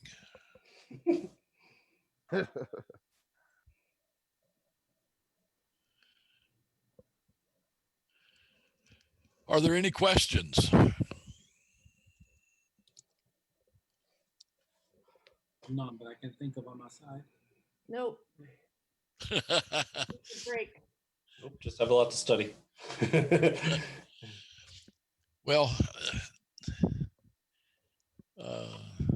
I've lived with this stuff for 59 to 2020 is what, 60 years?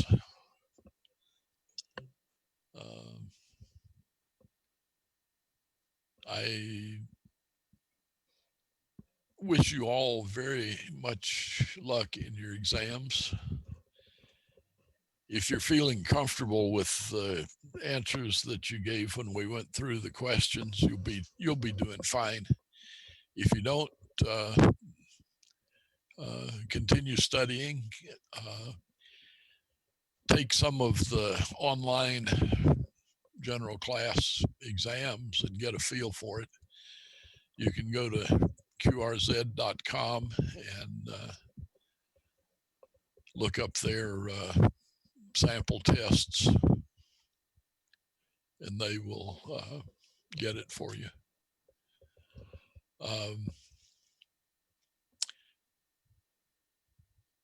Let me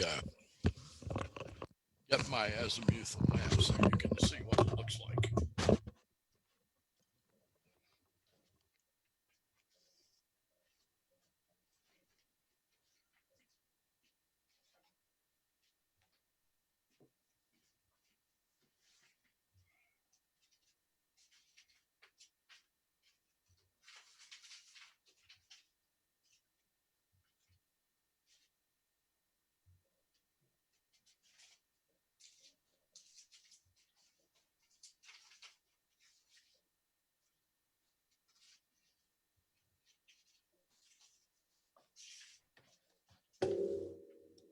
I did share in the chat of the site of the WSPR map.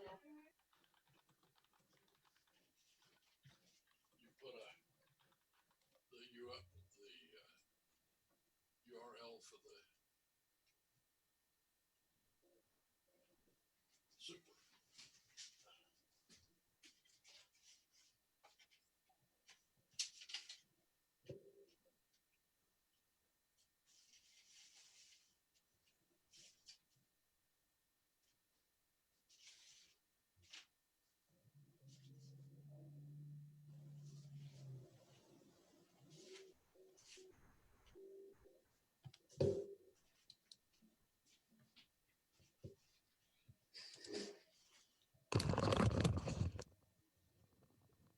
Well, I don't know what I did with the azimuthal map.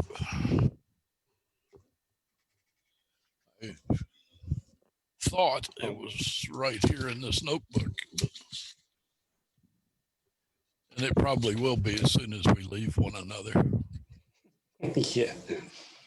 Isn't how that always works?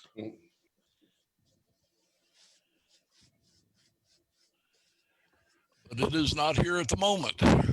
So, sorry about that. It's all good. It's all right. Probably find one online. Well, you can get online and make one for yourself for wherever you are. It's great to be able to spend some time with you folk. Good luck in your exam. If there are no further questions or comments, I know you'll be back for the session next Saturday morning.